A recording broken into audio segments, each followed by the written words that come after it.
What would you do if stopping to help a stranger cost you everything you had left to lose? Luke Mercer thought he'd buried his heart 5 years ago with his wife and son. He'd sworn never to let anyone close again. But when he found four barefoot children standing over their collapsed mother on a scorched Texas road, miles from anywhere, with a dead horse and a sky full of vultures circling overhead, he made a choice that would shatter the walls he'd built around himself. This is the story of the day one broken man stopped running from his past and collided headfirst with a family running from their future. Stay with me until the end, hit that like button, and comment what city you're watching from so I can see how far this story travels. The heat that day could kill a man if he let it. Luke Mercer had learned long ago not to let anything kill him. Not the sun that hammered down on the Texas plains like a blacksmith working iron, not the loneliness that sat in his chest like a stone, not the memories that whispered to him in the dark hours before dawn. He'd survived worse than heat. He'd survived loss that would have buried most men 6 feet under. So when his mare, Cassie, started pulling left toward the creek bed at the edge of his property line, Luke didn't fight her. The old girl knew thirst when she felt it, and he wasn't cruel enough to deny her water just because he was in a hurry to get back to the emptiness waiting for him at home.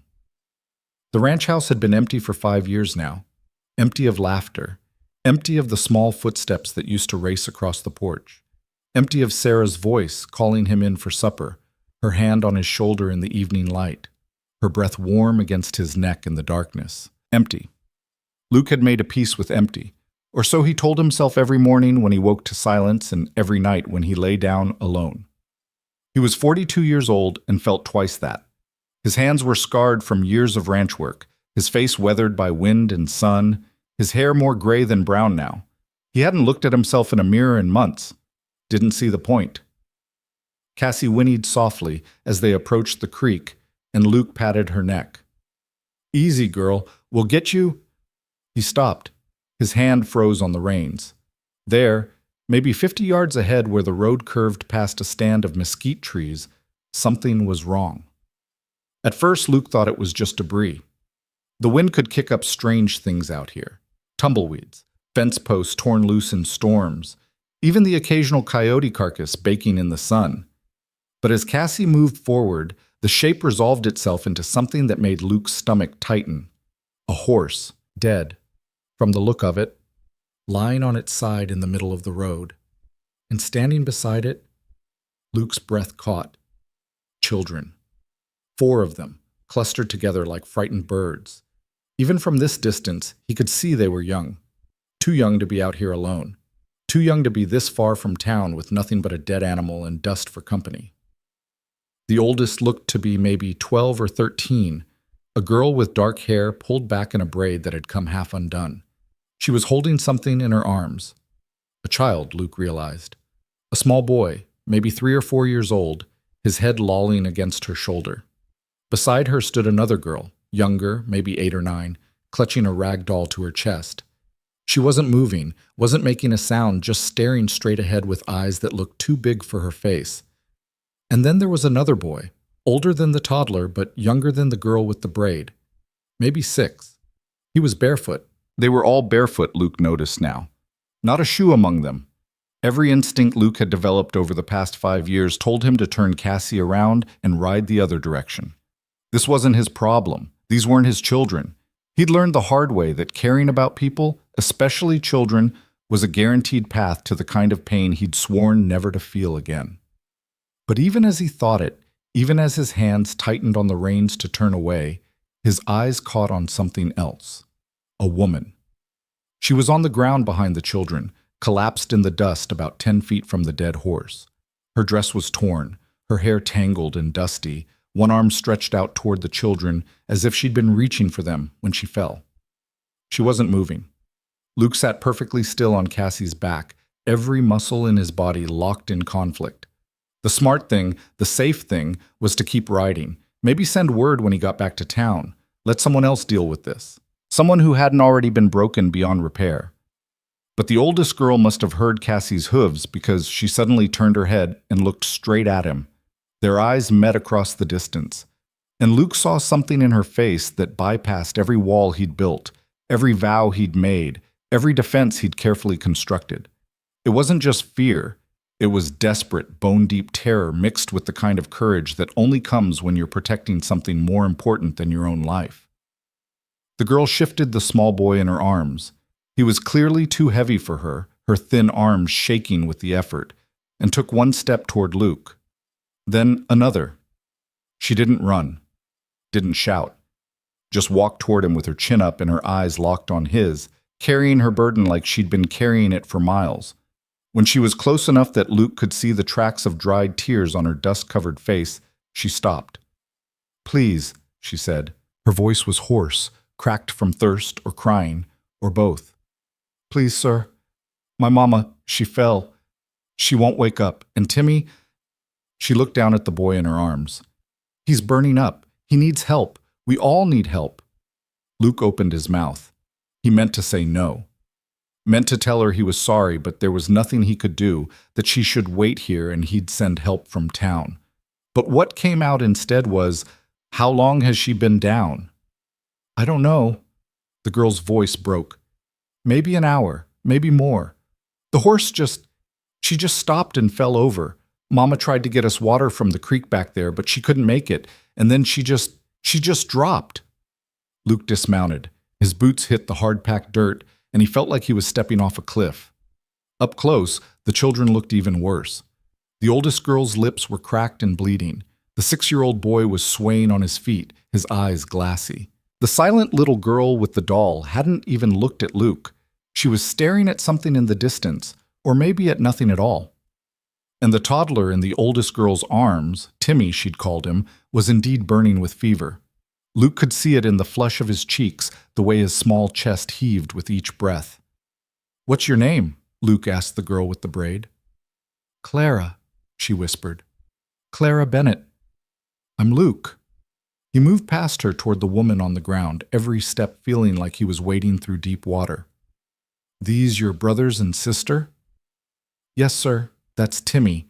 And that's Samuel." She nodded toward the 6-year-old. "And Rose." The little girl with the doll still hadn't moved. Luke knelt beside the woman. Margaret Bennett, he assumed. She was younger than he'd first thought, maybe 35, with dark hair like her daughter's, and a face that would have been pretty if it wasn't covered in dust and drawn tight with exhaustion, even in unconsciousness. He pressed 2 fingers to her neck, feeling for a pulse. There. Weak but steady. Relief flooded through him, surprising in its intensity. He didn't want to care whether this stranger lived or died, but apparently some part of him, some stubborn, foolish part he'd thought was dead, still did. "She's alive," he said, and heard Clara sob behind him. Margaret's skin was hot to the touch, her breathing shallow. Dehydration probably, and heat exhaustion. Maybe worse. He wouldn't know until he got her somewhere cool and got some water into her. Luke stood and looked around. The dead horse was definitely dead. Had been for at least a few hours from the look of it. No wagon, no supplies visible, except for a single canvas bag lying near the horse's head. Whatever these people had been traveling with, this was all that was left. The nearest town was Cedar Ridge, 8 miles east. Luke's ranch was 2 miles north. No choice, really. Not if he wanted to keep this woman alive. "Can you walk?" he asked Clara. She nodded quickly, desperately. "Yes, sir. All of us can. Well, except Timmy. But I can carry him. I've been carrying him." "No." Luke moved back to Cassie and started loosening the saddlebags. "You've carried him far enough. I'll take him. And your mother." "On the horse?" "Horse can't carry all of us. We walk." He pulled his water skin from the saddle and handed it to Clara. "You and your brother and sister share this. Small sips, not too much at once or you'll be sick." Clara took the water skin like it was made of gold, her hands trembling. "Thank you. Thank you so much. I didn't know if anyone would come. I didn't—" "Drink first. Talk later." While the children passed the water skin between them, Clara carefully helping Rose drink, then Samuel, before taking a small sip herself and not touching it again, Luke bent down and carefully lifted Margaret Bennett into his arms. She was lighter than she should have been. Too light. How long had these people been on the road? How far had they come? As soon as he lifted her, Margaret's eyes fluttered open. They were gray, he noticed. Gray like storm clouds. No, she mumbled, her voice barely audible. Put me down. I can walk. No, you can't. My children are fine. I've got them. Now be quiet and save your strength. Her eyes focused on his face for a moment, searching. Then, as if she'd seen something there that satisfied her, she stopped struggling and let her head rest against his chest. Luke settled her weight in his arms and turned to Clara. You help your little sister. Tell your brother to stay close. We've got 2 miles to walk. Can you make it? Clara's jaw set with determination that looked far too old for her young face. Yes, sir. Then let's move. They started walking. Luke led the way, carrying Margaret, with Cassie plodding along beside him. Behind him came the children, Clara holding Rose's hand, Samuel stumbling along beside them, all three following like a small, determined army. The sun beat down mercilessly. Luke's arms began to ache within the first quarter mile, but he didn't slow. Couldn't slow. Not with Margaret's breathing growing more labored and the small boy, Timmy, starting to whimper in his fever dreams where he lay draped over Luke's shoulder opposite his mother. Wait, when had he picked up Timmy too? Luke glanced back and saw Clara walking empty-handed now, one arm around Rose, the other supporting Samuel, who looked ready to collapse. The girl must have transferred her little brother to Luke's shoulder at some point. Smart kid, knew when to ask for help. How you holding up back there? Luke called. Fine, sir, Clara answered, though her voice was thin with exhaustion. 1/2 mile more. You see those trees up ahead? That's my property line. Is there water? Creek runs right through the middle of it, and a well at the house. All the water you can drink. He heard Samuel make a small sound of relief. They walked on. The sun climbed higher. Sweat ran down Luke's back, soaked through his shirt. Margaret stirred occasionally in his arms, mumbling words he couldn't make out. Timmy's fever seemed to be getting worse. The boy was shaking now despite the heat. Luke's ranch came into view just as he was starting to worry he'd have to stop and rest. The house was small, just a simple 2-story structure with a wide porch, but it had good shade and a roof that didn't leak. The barn was in decent shape. The well was solid. It was a home, or it had been, once. Almost there, Luke said, more to himself than the children. Scattered as they approached. Clucking scattered as they approached, clucking irritably. His old dog, Rufus, came limping out from the porch and barked once, then seemed to sense the urgency and fell silent, his tail wagging uncertainly. Luke climbed the porch steps, harder than it should have been with his arms full, and kicked the front door open. The house was dark and cool inside, exactly as he'd left it that morning, exactly as it had been for 5 years. Silent, still, waiting, not anymore. Clara, Luke said. There's a bedroom to the right, first door. Go open the windows and pull back the blankets. The girl hurried past him, Rose still attached to her hand like a shadow. Luke carried Margaret into the bedroom and laid her carefully on the bed he hadn't slept in since Sarah died, the bed he'd avoided for years because it hurt too much to even look at. Margaret's eyes opened again as he set her down. This time they were clearer, more focused. Where? She started. My ranch. 2 miles from where I found you. You're safe. My children. All here. All safe. Timmy. Fever. I know. I'll take care of it. Margaret tried to sit up, but Luke put a hand on her shoulder, gently but firmly.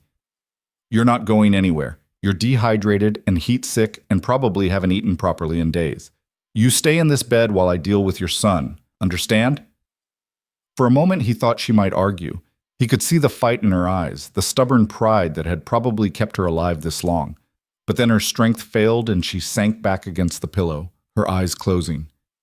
Don't let him die, she whispered. Please. I've already lost so much. Don't let me lose him too. Something in Luke's chest cracked. I won't. He carried Timmy to the kitchen and laid him on the table, the same table where Sarah used to knead bread, where their son had eaten his meals, where Luke now sat alone every morning and evening. The boy was burning up. Luke had seen fever like this before. If they didn't break it soon, it would kill him. Clara appeared in the doorway, Rose still clutching her hand. Samuel stood behind them, barely able to stand. Clara, Luke said, his voice sharp with command. I need you to listen carefully. Can you do that? The girl nodded. There's a creek about 100 yards behind the house. You'll see the path. I need you to take 2 buckets from the porch. You'll see them by the door, and fill them with water. Can you do that? Yes, sir. Good. And in the barn, you see that building there? There's a small room at the back. Should be some clean cloths in a basket. Bring those too. Yes, sir. Samuel, Luke turned to the boy, you sit right here and don't move. Rose, you sit next to him. Both children obeyed without question, sinking onto the bench by the table like puppets with cut strings. Clara ran. Luke had forgotten how fast children could move when they needed to. She was back in less than 10 minutes, both buckets sloshing with creek water, the cloths bundled under one arm. Good girl, Luke said, and something in Clara's face brightened despite the exhaustion and fear. He set to work. Cold water and cloths to bring down the fever. Lukewarm water, a few drops at a time, into Timmy's mouth to fight the dehydration. Luke had done this before, years ago, when his own son had fallen ill. His hands remembered the motions even though his heart had tried to forget. Timmy whimpered and cried, but Luke kept going, methodical and patient. Clara helped, following his instructions exactly, her young face set with concentration. An hour passed, then another. Slowly, painfully slowly, the fever began to break. Timmy's skin grew less hot to the touch. His breathing evened out.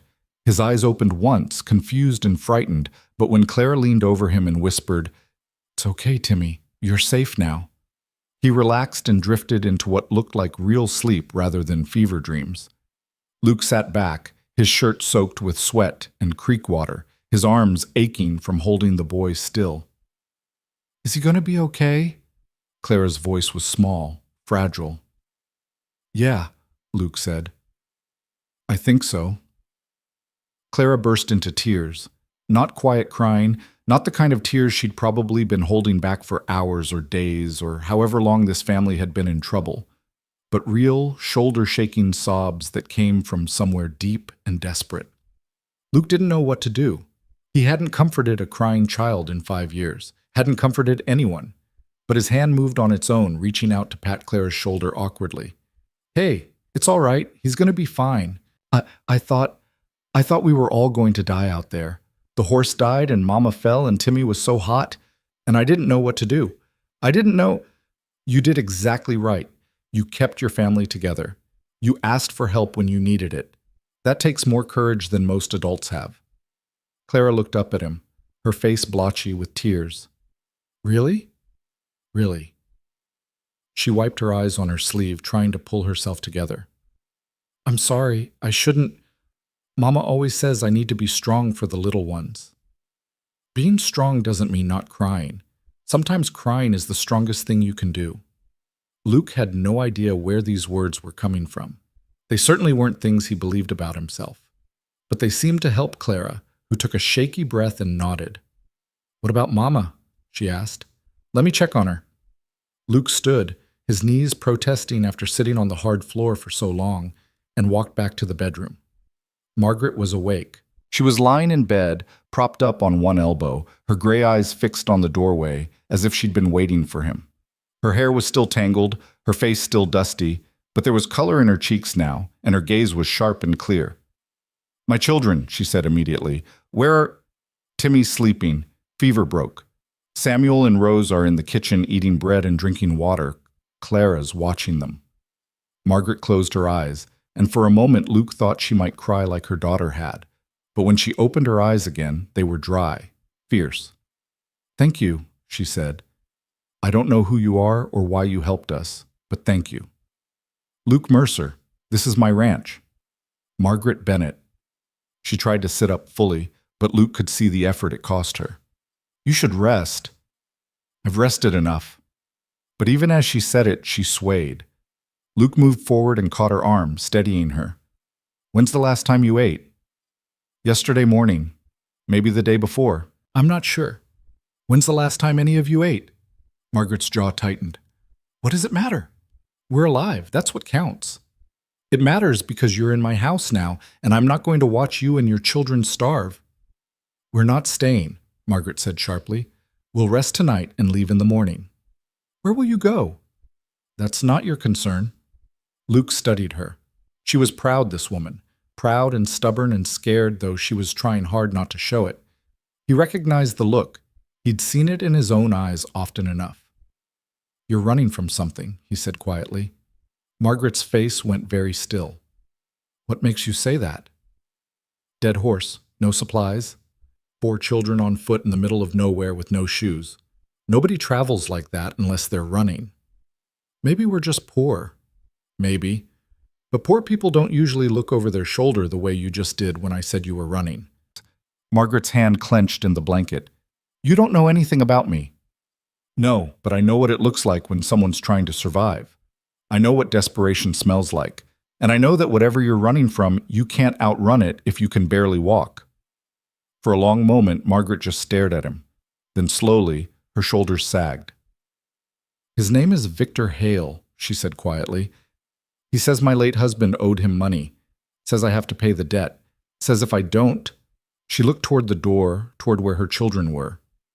He made it very clear what would happen if I didn't pay. How much? $500. Luke let out a low whistle. That was more than most people made in a year. That's a lot of money. My husband didn't owe it. I know he didn't. We were poor, but he was honest. He would never... Her voice broke. But Hale has papers, documents, and he has men, and I couldn't fight him, so we ran. How long ago? 3 weeks. We've been moving at night, hiding during the day. The horse was old. We bought her cheap in Fort Worth. She made it farther than I thought she would. And now? Margaret lifted her chin. Now we keep running. On foot? With 4 children and no supplies? If we have to. You'll die. Then we die free. The words hung in the air between them. Luke recognized that tone too, the tone of someone who'd rather die than surrender. He'd used it himself, in the dark months after Sarah and Thomas died. There's another option, he heard himself say. What? You stay here, rest, eat, get your strength back.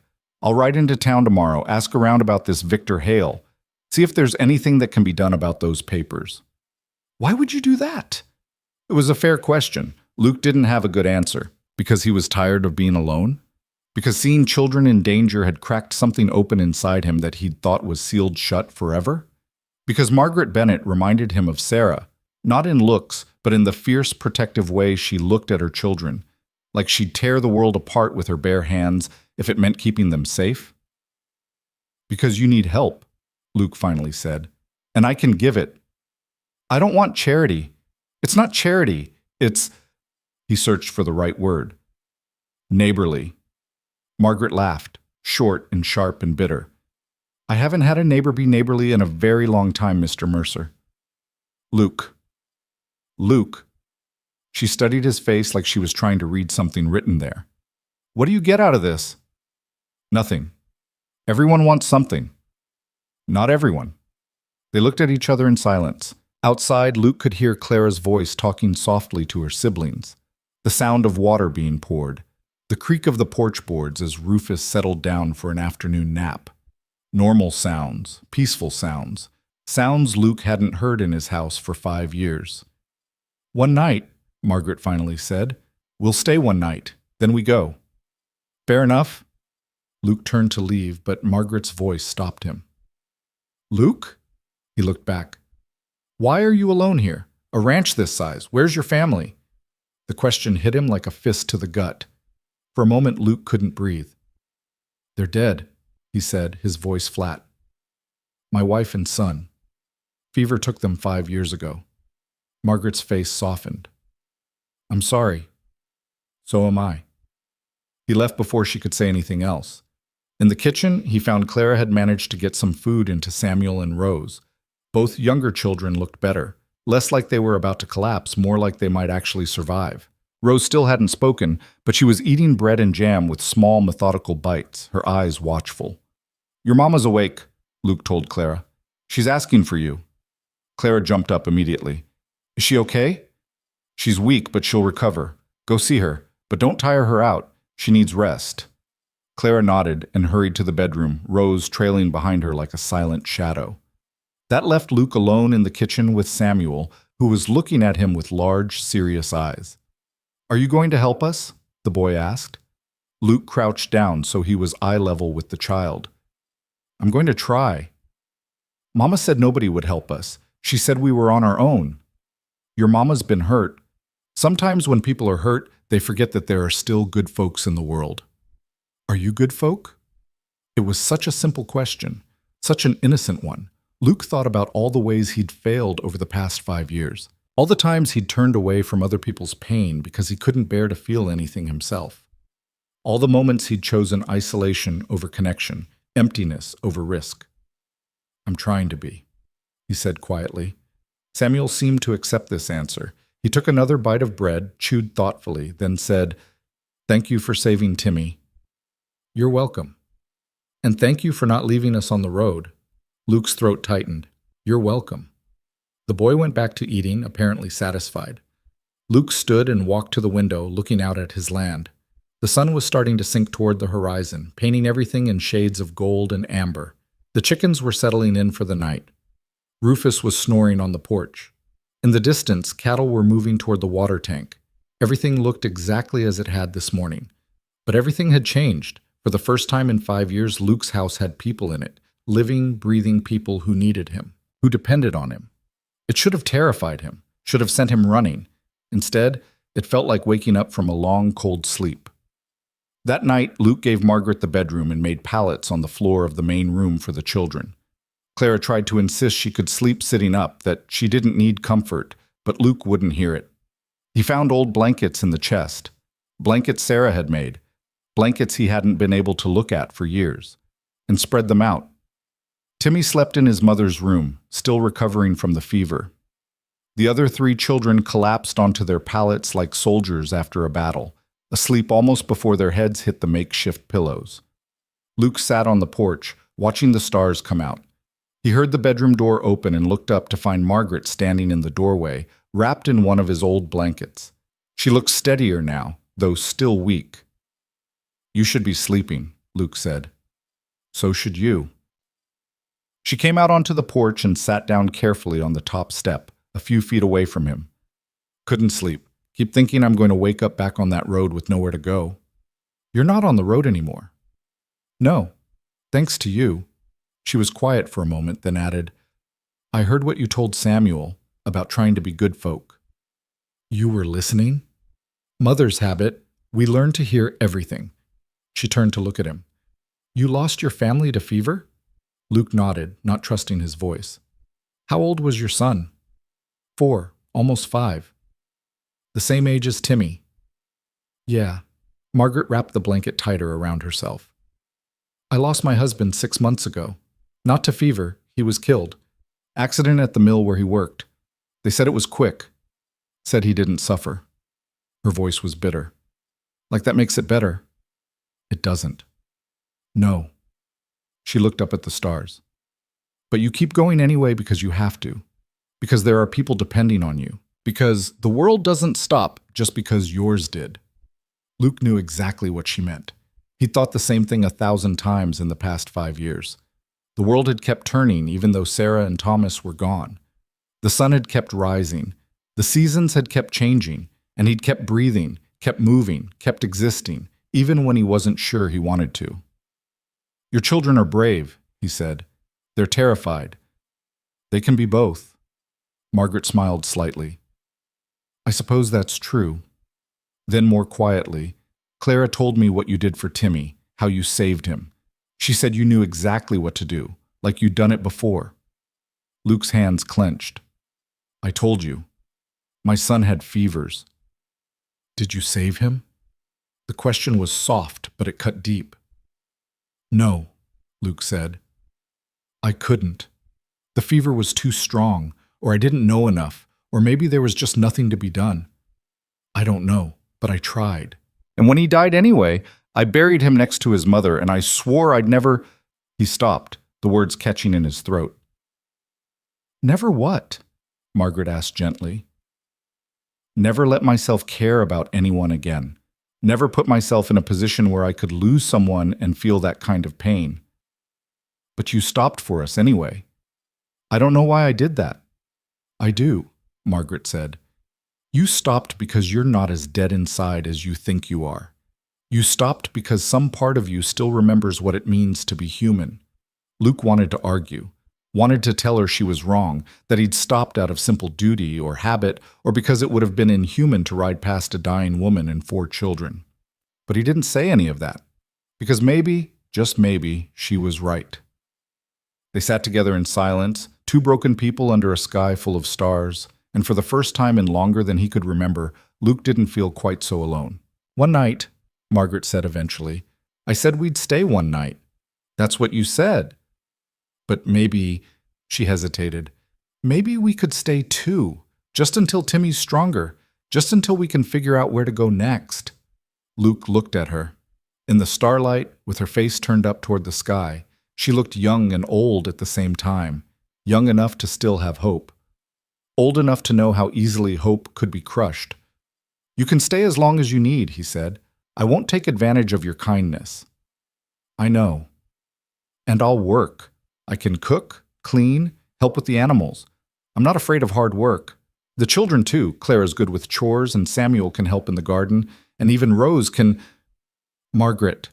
She stopped. You don't have to earn your keep. You just have to rest and heal. That's all I'm asking. Her eyes filled with tears, but she blinked them back. Why are you doing this? Really?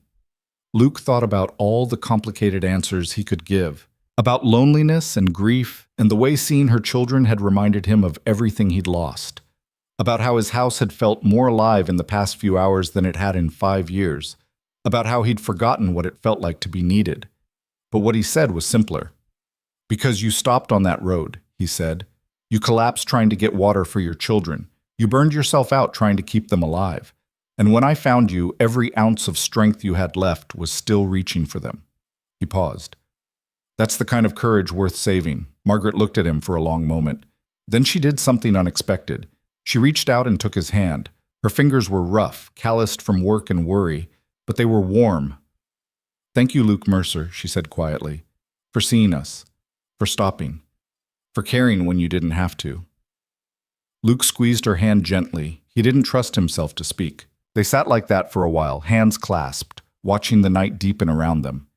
Inside the house, the children slept peacefully. Tomorrow would bring new challenges, new fears, new questions about Victor Hale and debts and danger. But tonight they were safe. And for Luke, who had spent 5 years living in the tomb of his own grief, that was more than he'd allowed himself to hope for in a very long time. When Margaret finally stood to go back inside, Luke stayed on the porch. He listened to her footsteps, heard her check on each child, heard the bedroom door close softly. Then he looked up at the stars, and, for the first time since Sarah died, he said her name out loud. Sarah. Just that. Just her name. Not a prayer, not a plea. Just an acknowledgement that she had existed, that she had mattered, that she was still part of who he was, even though she was gone. The night didn't answer. The stars kept shining. The wind kept blowing across the plains. But something in Luke's chest, something that had been locked tight for 5 years, loosened just a fraction. He'd stopped on the road today. He'd saved a woman and her children. He'd opened his door and his home to strangers. And tomorrow, he would wake up to the sound of children's voices instead of silence. It wasn't healing, not yet, but it was a beginning. And sometimes, Luke thought, as he finally rose and headed inside, a beginning was enough. Luke woke to a sound he hadn't heard in 5 years. Laughter. For a moment, lying in his bedroll on the floor of what used to be his study, he thought he was dreaming. Thought he'd slipped back into one of those cruel dreams where Thomas was still alive, still running through the house with his toy horses, still filling every room with noise and joy. But then he heard Clara's voice, sharp and practical, nothing like his son's had been, saying, "Samuel, you have to be quiet. Mr. Mercer is still sleeping." And a smaller voice, defiant, "But I'm hungry now." Luke opened his eyes to early morning light streaming through the window. The house smelled different, not just dust and emptiness anymore. Now there was something else, the scent of people, of life happening in rooms that had been dead for too long. He sat up, his back protesting. The floor hadn't gotten any softer since he was 20. He ran a hand through his hair and stood, pulling on his boots. When he walked into the kitchen, he found Clara at the stove. His stove, which he hadn't used for anything but coffee in years, trying to figure out how to work the cast iron skillet. Rose sat at the table, her rag doll in her lap, watching her sister with those two old eyes. Samuel was perched on the counter, swinging his legs, chattering about something to do with chickens. All three children froze when they saw him. "I'm sorry," Clara said quickly, her face flushing. "I was trying to make breakfast. Mama's still sleeping, and Timmy's still weak, and I thought maybe if I could cook something, you wouldn't have to—" She stopped, looking down at the skillet in her hands. "But I don't know how to use this stove, and I couldn't find the eggs, and I'm sorry. I shouldn't have—" "Stop," Luke said gently. "You didn't do anything wrong." Clara looked up at him, uncertain. Luke crossed to the stove and took the skillet from her hands. "First thing you need to know about this stove is she runs hot.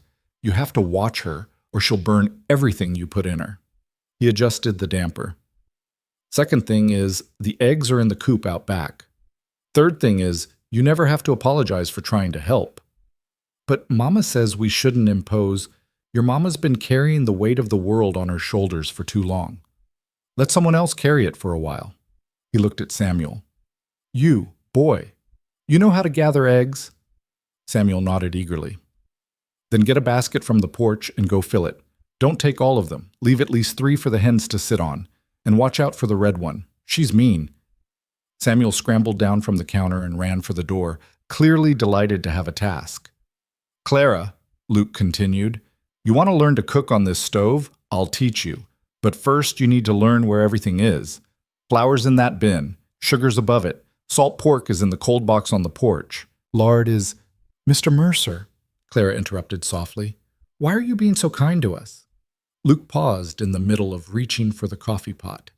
It was the same question Margaret had asked last night, the same question he'd been asking himself. "Because kindness doesn't cost anything," he said finally, "and I've got plenty to spare." Before Clara could respond, they heard a door open, and Margaret appeared in the doorway, Timmy in her arms.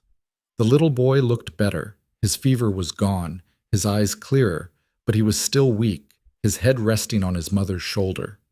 Margaret herself looked stronger than she had last night. She'd washed her face and tied back her hair. Someone had clearly lent her a clean dress. Luke vaguely remembered pulling one of Sarah's old dresses from the chest last night and leaving it outside the bedroom door. Seeing Margaret wearing it now hit him harder than he'd expected. "I heard voices," Margaret said, her eyes taking in the scene. "Clara, what are you—" "I was trying to make breakfast," Clara said. "Mr. Mercer's teaching me to use the stove." Margaret's face tightened. "You shouldn't have troubled him." "It's no trouble," Luke said quickly. "In fact, I could use the help. Haven't cooked a real breakfast for more people than myself in years. Likely to burn everything if I try it alone." It was a lie, but a kind one. Margaret seemed to recognize it for what it was, a way to let her children contribute without making them feel like burdens. "Well," she said slowly, "if you're sure, I'm sure." Luke pulled down a bowl and handed it to Clara. "You measure out the flour for biscuits. I'll start the bacon." They worked together in an awkward but functional rhythm.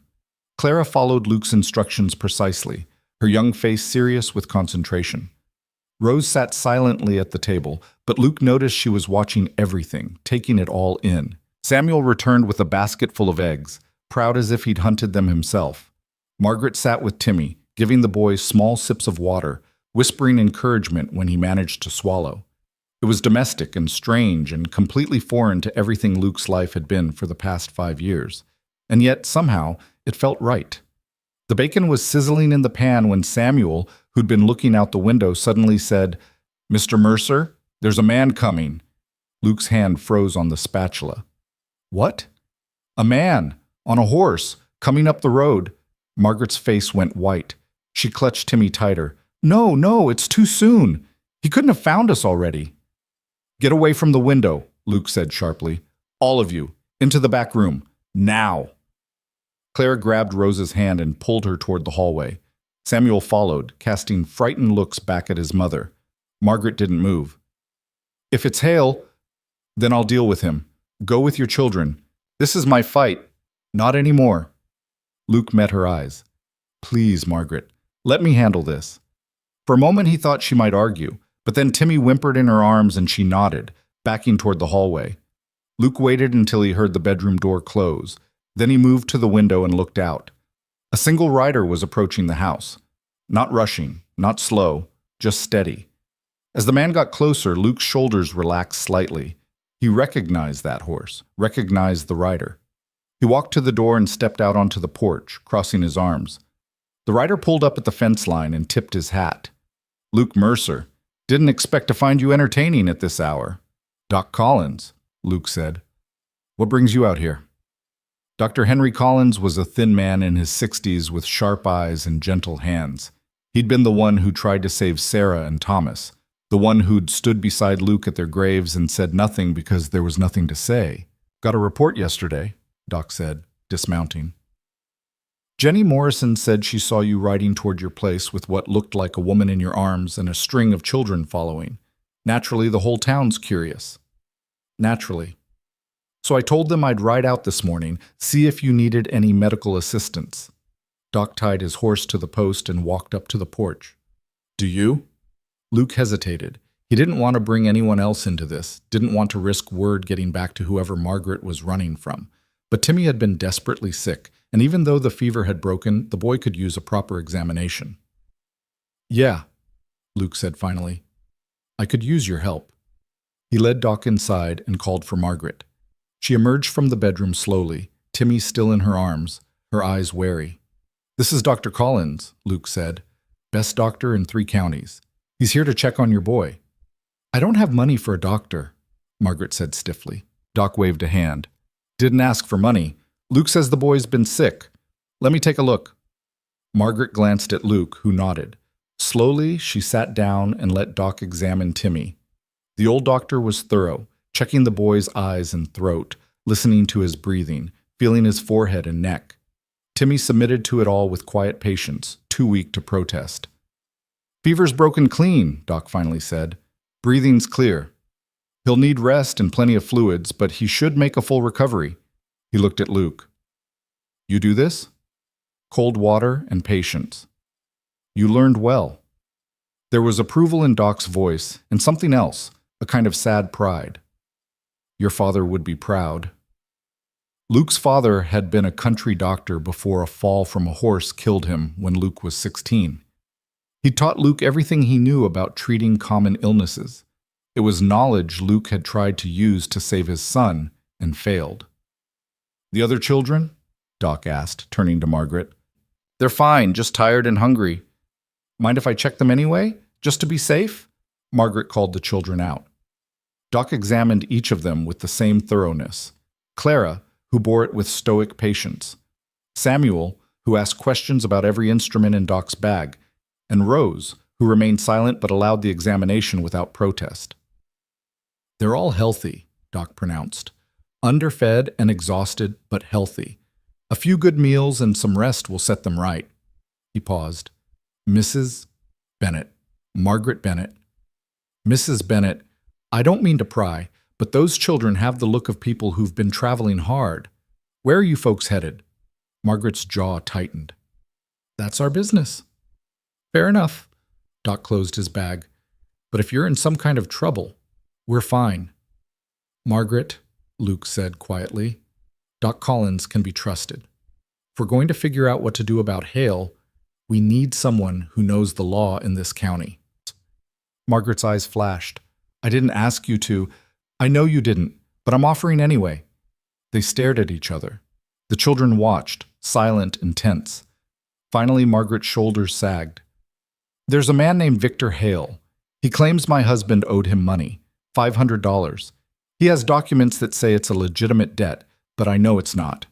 My husband was many things, but he wasn't a borrower. Doc's face grew serious. Victor Hale. I know that name. He's a debt collector, works for wealthy men who want to keep their hands clean. If he says you owe money, he won't stop until he collects or until you're dead. That's why we ran, Margaret said. But he has men everywhere. He said if I didn't pay, he'd take my children to work off the debt. Luke felt rage flash through him, hot and sudden. He threatened your children? He said it very politely, like he was doing me a favor by giving me a choice. Margaret's voice was bitter. But I knew what it meant. I knew if I stayed, I'd lose them, so we left in the middle of the night with whatever we could carry. And you've been running ever since, Doc said gently. Yes. Doc was quiet for a moment, thinking. Then he said, Do you have the debt papers? Did Hale give you copies? No, he showed them to me but wouldn't let me keep them. Said they were too valuable. That's suspicious right there. Legitimate debt collectors always provide documentation. Doc looked at Luke. This smells wrong. If the debt was real, there'd be no reason to hide the papers. So what do we do? Luke asked. I ride into town, talk to Sheriff Morrison, see if there's been any word about Hale or his employer. Meanwhile, you keep Mrs. Bennett and the children here out of sight. No, Margaret said sharply. I won't hide while other people fight my battles. You're not hiding, Luke said. You're protecting your children. There's a difference. Margaret looked like she wanted to argue, but Clara spoke up quietly. Mama, we're safe here. For the first time in weeks, we're safe. Please don't make us leave. Something in Margaret's face crumbled. She looked at her daughter, this fierce, brave girl who'd carried her baby brother for miles, who'd kept her family together when everything was falling apart, and nodded. All right, she whispered. We'll stay, for now. Doc stood. I'll be back tomorrow with whatever information I can find. In the meantime, Luke, keep your eyes open. If Hale's looking for Mrs. Bennett, he might come here. Let him come, Luke said quietly. I'll be ready. After Doc left, an uncomfortable silence settled over the house. The children wandered back to the main room, uncertain what to do with themselves. Margaret stood by the window, staring out at the road. Luke went back to the stove. The bacon was burned, but he salvaged what he could and started fresh. The biscuits Clara had prepared went into the oven. He scrambled eggs and found some preserves in the back of the cupboard. When everything was ready, he set it all on the table. Eat, he said simply. The children didn't need to be told twice. They fell on the food like they hadn't eaten in days, which, Luke reflected, they probably hadn't. Not properly, anyway. Margaret ate more slowly, but Luke noticed she finished everything on her plate. When she caught him watching, she raised her chin defensively. Thank you, she said stiffly, for the meal, and for calling the doctor, and for everything. You already thanked me. I know, but it doesn't feel like enough. Luke started clearing plates, uncomfortable with her gratitude. He'd spent 5 years being thanked by no one, needing no one's appreciation. It felt strange to have it now. You want to thank me, he said. Help Clara learn to cook on that stove. I meant what I said. I could use the help. It was another kindness disguised as practicality. But Margaret seemed to accept it, nodding. The rest of the day passed in a strange domesticity. Clara worked beside Luke in the kitchen, learning how to manage the temperamental stove. Samuel helped feed the chickens and discovered that the mean red hen wasn't so mean if you approached her slowly. Rose spent an hour sitting on the porch with Rufus, the old dog resting his head in her lap while she stroked his fur, still silent but peaceful. Timmy slept most of the day, waking only to drink water and eat a few bites of bread before drifting off again. Luke found himself teaching Clara more than just cooking. He showed her how to draw water from the well without spilling, how to tell if eggs were fresh, how to bank the fire in the stove so it would last through the night. She absorbed every lesson with fierce concentration, as if she were memorizing survival skills for a war she knew was coming. You're a quick learner, Luke said as she successfully flipped a pancake without breaking it. Clara beamed. Mama always said I take after my father. He could learn anything if he watched someone do it once. What did he do? Your father? The smile faded from Clara's face. He worked at a mill, cutting timber. One day a chain broke and the logs... She stopped, her throat working.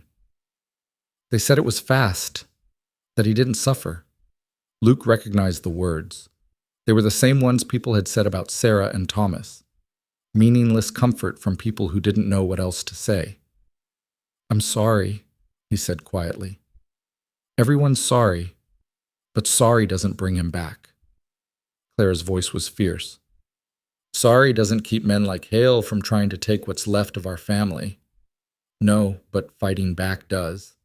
Clara looked up at him. You really think we can fight him? A man like that with money and papers and men who work for him?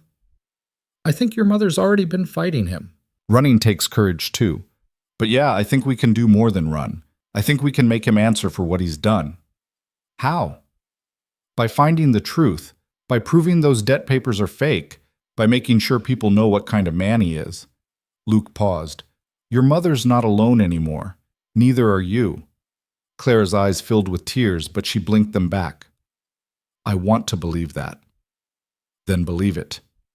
That evening, after the children had eaten and been put to bed, Luke and Margaret sat on the porch again.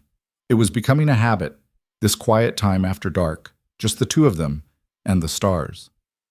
Clara told me what you said, Margaret began. About fighting back. You disagree? I don't know. She pulled her shawl tighter around her shoulders. Part of me wants to fight, wants to stand up and prove that Hale's a liar and my husband's name is clean, but another part of me just wants to keep running, keep my children safe. You can't run forever. I know. Her voice was small. But I don't know how to fight a man like that. I don't have money for lawyers. I don't have proof. All I have is my word against his. Your word counts for something. Does it? I'm a widow with 4 children and no property. He's a debt collector backed by someone with money. Who do you think people will believe? Luke didn't have an answer for that. She was right. In most towns, in most courts, a woman like Margaret would have no power against a man like Hale. But this was Cedar Ridge, and Luke had lived here his whole life. Doc will find out who's backing Hale, Luke said. Once we know that, we can figure out what they want. Men like that always want something specific: land, money, power. If we can figure out their goal, we can find a way to stop them. Margaret looked at him in the darkness. Why are you doing this? Really? It's not just kindness. Nobody risks this much for strangers out of simple kindness. Luke was quiet for a long time. Then he said, 5 years ago, when Sarah and Thomas died, I stopped living. I didn't die, but I stopped living. I went through the motions, woke up, worked, slept. But there was nothing inside, no joy, no pain, no anything, just emptiness. He paused, searching for the right words. Yesterday, when I saw your children standing on that road, something cracked open inside me, something I thought was dead. And when I brought you here, when I heard Clara laugh this morning, when I watched Samuel chase chickens and saw Rose pet my dog, his voice roughened. This house breathed again. For the first time in 5 years, it felt like a home instead of a tomb. Margaret reached out and took his hand just like she had the night before. Thank you for telling me that, she said softly. They sat in silence, hands clasped, until Margaret finally stood to go inside. But at the door, she paused and looked back at him. Luke? Yeah? I'm glad you stopped on that road. I'm glad you didn't ride past us. So am I. After she went inside, Luke stayed on the porch for another hour, thinking about all the ways his life had changed in just 2 days. He thought about the woman sleeping in his wife's bed, wearing his wife's dress. He thought about the children sleeping on the floor of his main room, filling his house with breath and heartbeat and life. He thought about the fight that was coming, because he knew with bone-deep certainty that Victor Hale would come. Men like that always did. But for the first time in 5 years, Luke wasn't afraid of what was coming. He had something to fight for now. The next morning, Doc Collins returned as promised. But he didn't come alone. Luke was in the barn when he heard horses approaching. 2 of them. He grabbed his rifle from where it hung by the door and stepped out into the sunlight. Doc was there, looking grim. And beside him, on a gray mare, was Sheriff Tom Morrison, a big man with a weathered face and steady eyes. Luke, the sheriff said, tipping his hat. Tom, Doc here tells me you've got a situation. Luke glanced at Doc, who gave a small nod. Come inside. In the kitchen, Margaret stood frozen when she saw the sheriff. Her hand moved protectively to where Clara stood beside her. It's all right, Luke said quickly. Sheriff Morrison's a friend. Friend or not, he's still the law, Margaret said, her voice tight. And the law hasn't been friendly to me and mine. Tom removed his hat and held it in his hands. Ma'am, I'm not here to cause you trouble. I'm here because Doc says you might be in danger from a man named Victor Hale. That true? Margaret's eyes darted to Luke, then back to the sheriff. Slowly she nodded. Then I need to hear your story, all of it, from the beginning. So Margaret told him. She told him about her husband's death, about Hale showing up 6 weeks later with debt papers, about the threats made against her children. She told him about running, about the dead horse, about Luke finding them on the road. Tom listened without interrupting. When she finished, he was quiet for a long moment. Doc's right, he finally said. This smells wrong. Legitimate debt collectors file claims through the county court. They don't show up at night making threats. They especially don't threaten to take children. So you believe me? Margaret's voice was disbelieving. I believe something's not right. Whether the debt's real or not, Hale's methods are illegal. Tom looked at Luke. You got room to keep this family here? Keep them safe while I investigate? They're staying as long as they need to. Good. Tom put his hat back on. Mrs. Bennett, I'm going to need you to stay out of sight for a few days. Don't go into town. Don't show yourself on the road. Let me and Doc ask some questions, see what we can learn about Hale and who he's working for. And then what? Margaret asked. Then we figure out how to stop him. After Tom and Doc left, Margaret sank into a chair, her face pale. I don't understand, she said. Why are they helping us? They don't know us. They don't owe us anything.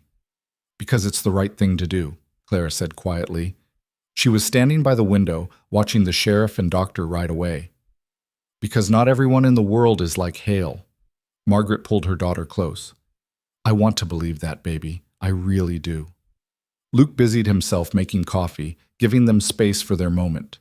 But he was thinking about what came next, thinking about how to protect this family when, Hale came calling. The house had breathed again, yes, but now it needed to learn to fight. 3 days passed, days filled with an uneasy peace. Luke taught Clara and Samuel how to care for the animals. Margaret slowly regained her strength, helping with cooking and cleaning despite Luke's protests that she should rest. Even Rose began to emerge from her shell. She didn't speak, but she started following Luke around the ranch, watching everything he did with those serious eyes. Timmy recovered fully, transforming from a sick, feverish child into an energetic toddler who wanted to touch everything and climb on everything and ask endless questions about the horses and chickens and why the sky was blue. At night, Luke and Margaret continued their ritual of sitting on the porch after the children slept. They talked about small things, the weather, the ranch, memories of people they'd lost. Luke found himself telling her about Sarah, about Thomas, about the life he'd had before fever took it all away. And Margaret told him about her husband, about how they'd met, about their struggles and small joys, about the dreams they'd had for their children. It was the kind of quiet intimacy that Luke had forgotten could exist between two people. On the 4th morning, Tom Morrison returned. This time, his face was darker, grimmer. I found out who's backing Hale, he said without preamble. Edwin Crowley. Luke felt his stomach drop. The land baron? The same. Owns half the county, wants to own the other half, and apparently he wants your ranch. My ranch? Why would... Water rights, Tom said. Your property has the best creek access in the area. Control your land, control the water, control everything downstream.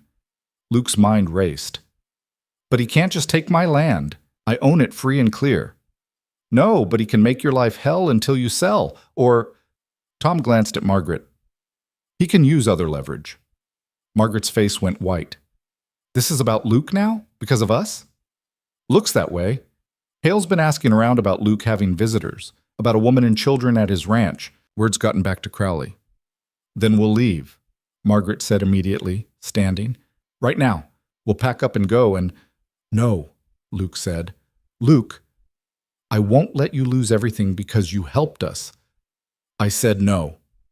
Luke's voice was firm. You're not running again. None of you are. But, Margaret, listen to me.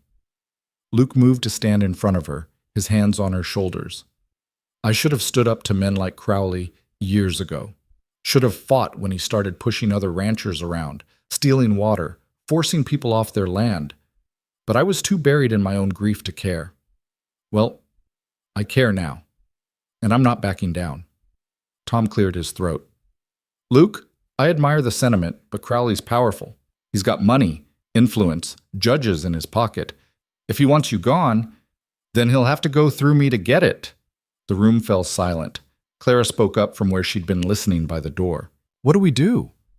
Luke looked at the young girl, this brave, fierce child who'd carried her brother for miles, who'd kept her family together through the darkest times.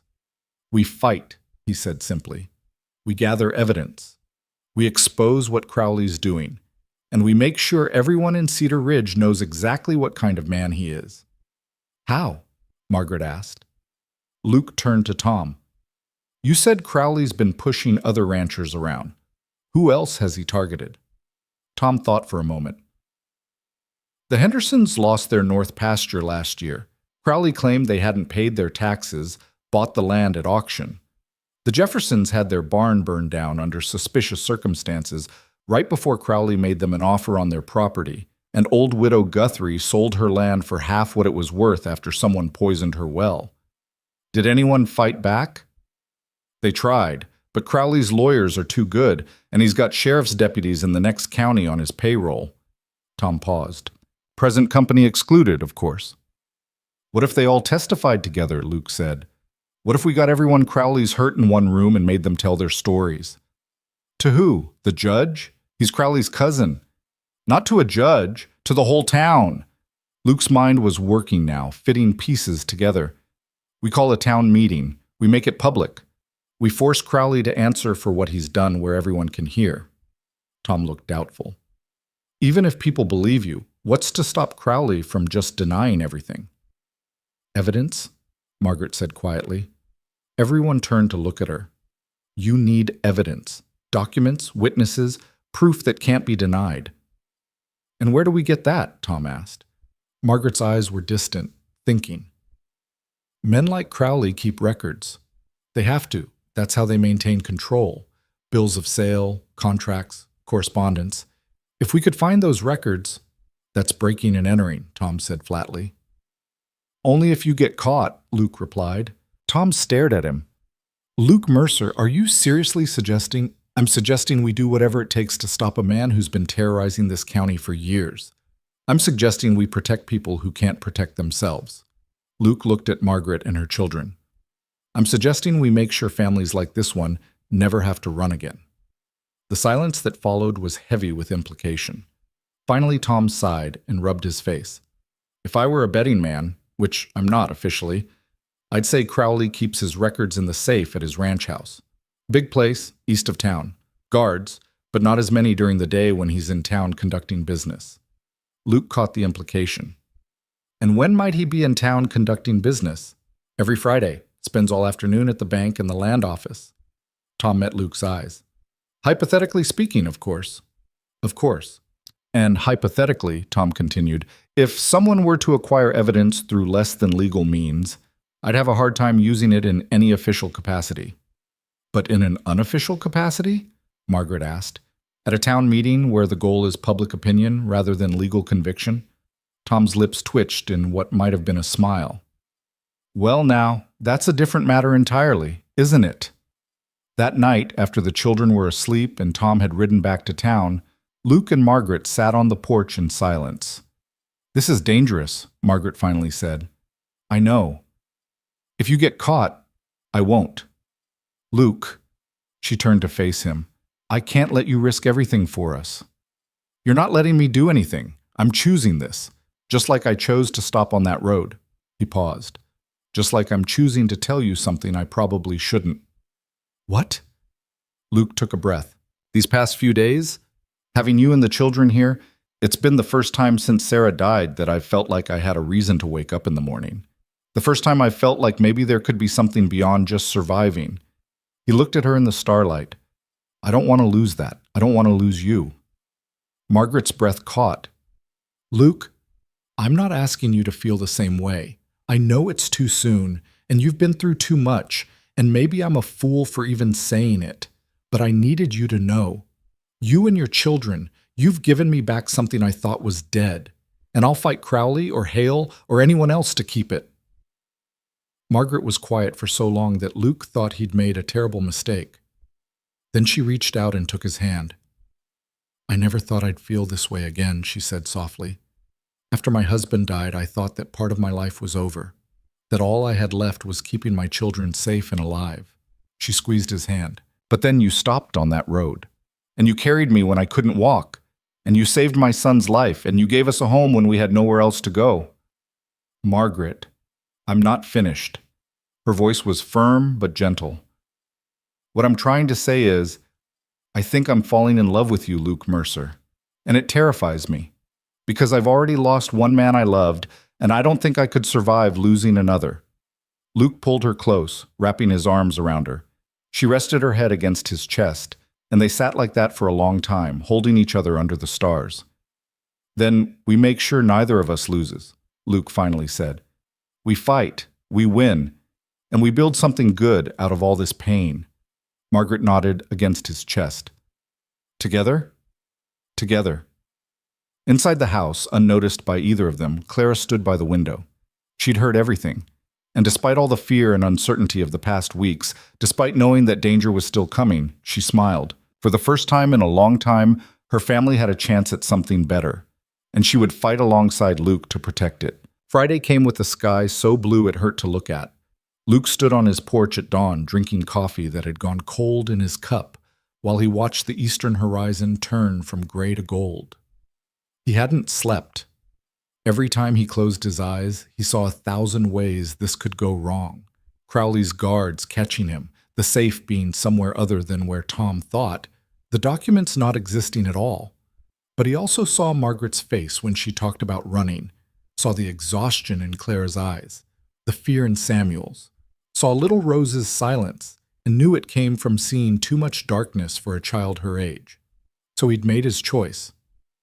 Behind him, the door opened quietly. Margaret emerged, wrapped in a shawl against the morning chill, carrying her own cup of coffee. Couldn't sleep either, she asked, kept thinking about all the things that could go wrong. And I'm going anyway. Margaret moved to stand beside him, close enough that their shoulders touched. I wish there was another way. So do I. But wishing doesn't change what needs to be done. They stood in silence, watching the sun rise over land that Luke had worked his whole life. Land that men like Crowley thought they could simply take because they had money and power and no conscience. When I come back, Luke said quietly, we're going to end this. Whatever I find in that safe, or don't find, we're going to make sure Crowley answers for what he's done. And if you don't come back? Luke turned to look at her. Then you take the children and you run. You go as far and as fast as you can and you don't look back. Luke, promise me, Margaret, if something goes wrong, you save your children. That's all that matters. Margaret's eyes filled with tears, but she blinked them back. You're coming back. You have to. I intend to. He set down his coffee cup and pulled something from his pocket, a small silver locket that had belonged to Sarah. He'd carried it for 5 years, unable to wear it, but unable to let it go. Now he pressed it into Margaret's hand. But if I don't, I want you to have this. So you remember. Margaret closed her fingers around the locket. Then she grabbed the front of his shirt and pulled him down into a kiss. It was fierce and desperate, and full of all the words neither of them knew how to say. When they finally broke apart, both were breathing hard. You come back to me, Luke Mercer, Margaret whispered against his lips. You hear me? You come back. I hear you. By mid-morning, Luke was riding toward Cedar Ridge, his saddlebags packed with rope, a dark coat to hide his silhouette, and the old deputy badge he'd worn before Sarah died. He'd pinned it to his chest before leaving, not because he thought it would protect him, but because it reminded him of who he'd been before grief hollowed him out. A man who stood up for what was right, even when it was hard. Tom was waiting at the edge of town, sitting on his horse in the shade of a cottonwood tree. You're sure about this? The sheriff asked as Luke approached. You have a better idea? Several. None of them legal. All of them safer than what you're planning. Luke almost smiled. Then I guess we're doing this the hard way. Tom sighed and pulled out a pocket watch. Crowley left for the bank 20 minutes ago. His foreman said he'd be gone most of the afternoon, had meetings scheduled until at least 4 o'clock. That gives you maybe 5 hours, accounting for travel time. Where will you be? Doing my job, making rounds, being visible, giving myself an alibi for when Crowley inevitably accuses me of being involved in whatever happens today. Tom met Luke's eyes. Which I'm not. Officially. Officially, Luke echoed. But if you were to find anything interesting, and if that interesting material were to somehow end up in my office anonymously, well, I'd have a duty to investigate. Understood. Tom handed him a folded piece of paper. Rough layout of Crowley's house, based on what I remember from a party there 2 years ago. Safe should be in his study, second floor, east wing. Guards usually patrol the grounds, but there's only 2 during the day. Most of the security is for nighttime. Luke tucked the paper into his coat. Thank you, Tom. Don't thank me yet. Thank me when you're back in one piece. The sheriff paused. And Luke? Whatever you find or don't find, we're not done fighting. This is just one move in a longer game. I know. Luke rode on alone, circling wide around Cedar Ridge to approach Crowley's ranch from the north. The land here was different from his own property, more manicured, with fences painted white and pastures that looked like they'd never seen a hard day's work. Everything about it screamed wealth and control. He left his horse tied in a copse of trees about a quarter-mile from the main house and continued on foot, using the landscape for cover. The house itself was massive, a 2-story structure with columns and balconies, looking more like something from the Old South than the Texas plains. Luke watched from behind a storage shed for 10 minutes, timing the guards' patrol patterns. Tom had been right, only 2 men, and they were lazy, more concerned with staying in the shade than actually watching for intruders. When both guards were on the far side of the property, Luke moved. He crossed the open ground quickly, pressed himself against the side of the house, and found a window that had been left open to catch the breeze. Within seconds, he was inside. The interior was as ostentatious as the exterior. Thick carpets, oil paintings, furniture that probably cost more than Luke made in 5 years. He moved through it like a ghost, his boots silent on the expensive rugs. The study was exactly where Tom said it would be. Luke slipped inside and closed the door, his heart hammering in his chest. The safe was built into the wall behind a painting of a hunting scene. Luke pulled the painting aside and stared at the heavy iron door with its combination lock. This was the moment. Either he got it open, or this whole thing was for nothing. He pulled out the tools he'd brought, a stethoscope he'd borrowed from Doc Collins under the pretense of checking on Timmy, and a small notebook to record the combination. Breaking safes wasn't something he'd ever done, but his father had taught him the principle: patience, a steady hand, and a good ear. Luke pressed the stethoscope to the safe door and began turning the dial. Click, click, click. Each tumbler falling into place made a sound, subtle but distinct. Luke worked slowly, methodically, the way his father had taught him to suture wounds, with precision and without rushing. 15 minutes passed. 20. Then with a final soft click, the safe door swung open. Luke let out a breath he hadn't known he was holding. Inside was exactly what Margaret had predicted: documents, stacks of them, contracts, bills of sale, correspondence. Luke began pulling them out, scanning each one quickly. The Henderson property, purchased at tax auction after Crowley had bribed the county assessor to claim their taxes were unpaid. The Jefferson land, acquired for a fraction of its value 3 days after their barn mysteriously burned down. A separate document showed payment to a man named Dutch Miller for services rendered on the same date as the fire. Widow Guthrie's farm, sold under duress after someone poisoned her well. Another payment, this time to a man named Pike, for contract work. And there, near the bottom of the stack, Luke found what he was looking for: Margaret Bennett. The debt papers were there, claiming her late husband owed $500 for gambling debts, but clipped to them was a letter in Crowley's own handwriting, addressed to Victor Hale. Luke read it twice, his anger growing with each word. The debt was completely fabricated. Crowley had created it specifically to force Margaret off land she didn't even own, land that had belonged to her late husband's family, land that Crowley wanted because it bordered Luke's property. The plan had been to take Margaret's children as collateral, use them as leverage to force Luke to sell his ranch to get them back. It was calculated, cruel. And it had nearly worked. Luke's hands shook as he folded the letter and tucked it into his coat along with the other documents. He was replacing the empty folders, making it look like nothing had been disturbed, when he heard footsteps in the hallway. Heavy footsteps. Multiple people. Luke froze. "Told you, the window in the drawing room was open," a voice said. One of the guards. "Didn't leave it that way this morning." "Probably just the wind," another voice replied. "Wind doesn't unlatch windows." The footsteps were getting closer. Luke looked around desperately. The door to the study was the only exit, and the guards were between him and it. The window was too high and would make too much noise. The only other option was a closet in the corner, barely large enough for a man to fit inside. Luke crossed to it in 3 silent steps and pulled the door shut just as the study door opened. Through the crack in the closet door, he could see 2 guards enter, both armed, both looking suspicious. "Nothing in here," the first one said, scanning the room. "Check behind the desk and the safe." Luke's heart stopped. The guard crossed to the safe and examined it. The painting was back in place. But would he notice it had been moved? Would he check inside? Long seconds passed while the guard stared at the safe. Then he turned away. "Safe's locked. Everything looks fine." "You're jumping at shadows, Pete." "Maybe. But if something did happen and we didn't catch it, Crowley would have our heads." "Nothing happened. Now come on, it's too hot to be wandering around inside all day."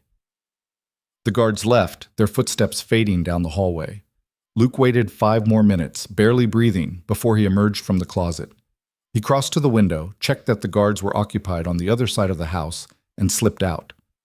Getting back to his horse felt like the longest walk of his life. Every shadow looked like a guard, every sound like someone shouting an alarm. But he made it to the trees, mounted up, and rode hard for Cedar Ridge. He didn't slow down until he reached Tom's office. The sheriff took one look at Luke's face and closed the door. "You got it?" Luke pulled the documents from his coat and spread them on Tom's desk. Tom read through them, his expression growing darker with each page. When he finished, he sat back in his chair and let out a long breath. "This is worse than I thought. Crowley's not just stealing land, he's orchestrating a whole system. Bribes, arson, extortion." He picked up the letter about Margaret. "And this? Creating a fake debt to terrorize a widow and her children. Can we use it?" Luke interrupted. "Will this be enough? For a legal case? Maybe, if we had an honest judge, but we don't." Tom tapped the documents. "But for what you're planning, the town meeting, this is perfect. This is the kind of evidence people can understand. Clear, simple, damning." "Then we call the meeting." "When?" "Tomorrow, Sunday, after church. Everyone will be in town anyway." Tom nodded slowly. "I'll spread the word." "But Luke, you know what this means, right? Once we do this, once we make this public, Crowley will come after you with everything he has. Let him come." "And what about Mrs. Bennett and the children? You think Crowley won't use them against you?" Luke's jaw tightened. "Then we make sure they're protected. Can you keep them safe at your office during the meeting?" "I can try, but—" "Tom, I need you to promise me. Whatever happens, whatever Crowley does, you keep Margaret and those children safe." The sheriff studied Luke's face for a long moment. Then he nodded. "You have my word." Luke rode back to the ranch as the sun was setting, his saddlebags full of copied documents that Tom had helped him duplicate. The originals were locked in the sheriff's safe, evidence that couldn't be destroyed or stolen. Margaret was waiting on the porch, pacing. When she saw him riding up the path, she ran down the steps. Luke dismounted and caught her as she threw herself into his arms. "You're alive," she said against his chest. "You're alive. You're safe. You came back." "I told you I would." "Did you find anything?" "Everything." Luke pulled back to look at her. "I found proof of all of it. The bribes, the extortion, the fake debt papers, everything we need to destroy Crowley." Relief flooded Margaret's face, followed quickly by fear. "And now?" "Now we fight. Tomorrow, after church, we're calling a town meeting. We're going to show everyone exactly what kind of man Edwin Crowley is. He'll retaliate. I'm counting on it. But this time, when he comes, the whole town will be watching. He won't be able to hide in the shadows anymore." Margaret took his face in her hands. "You're sure about this?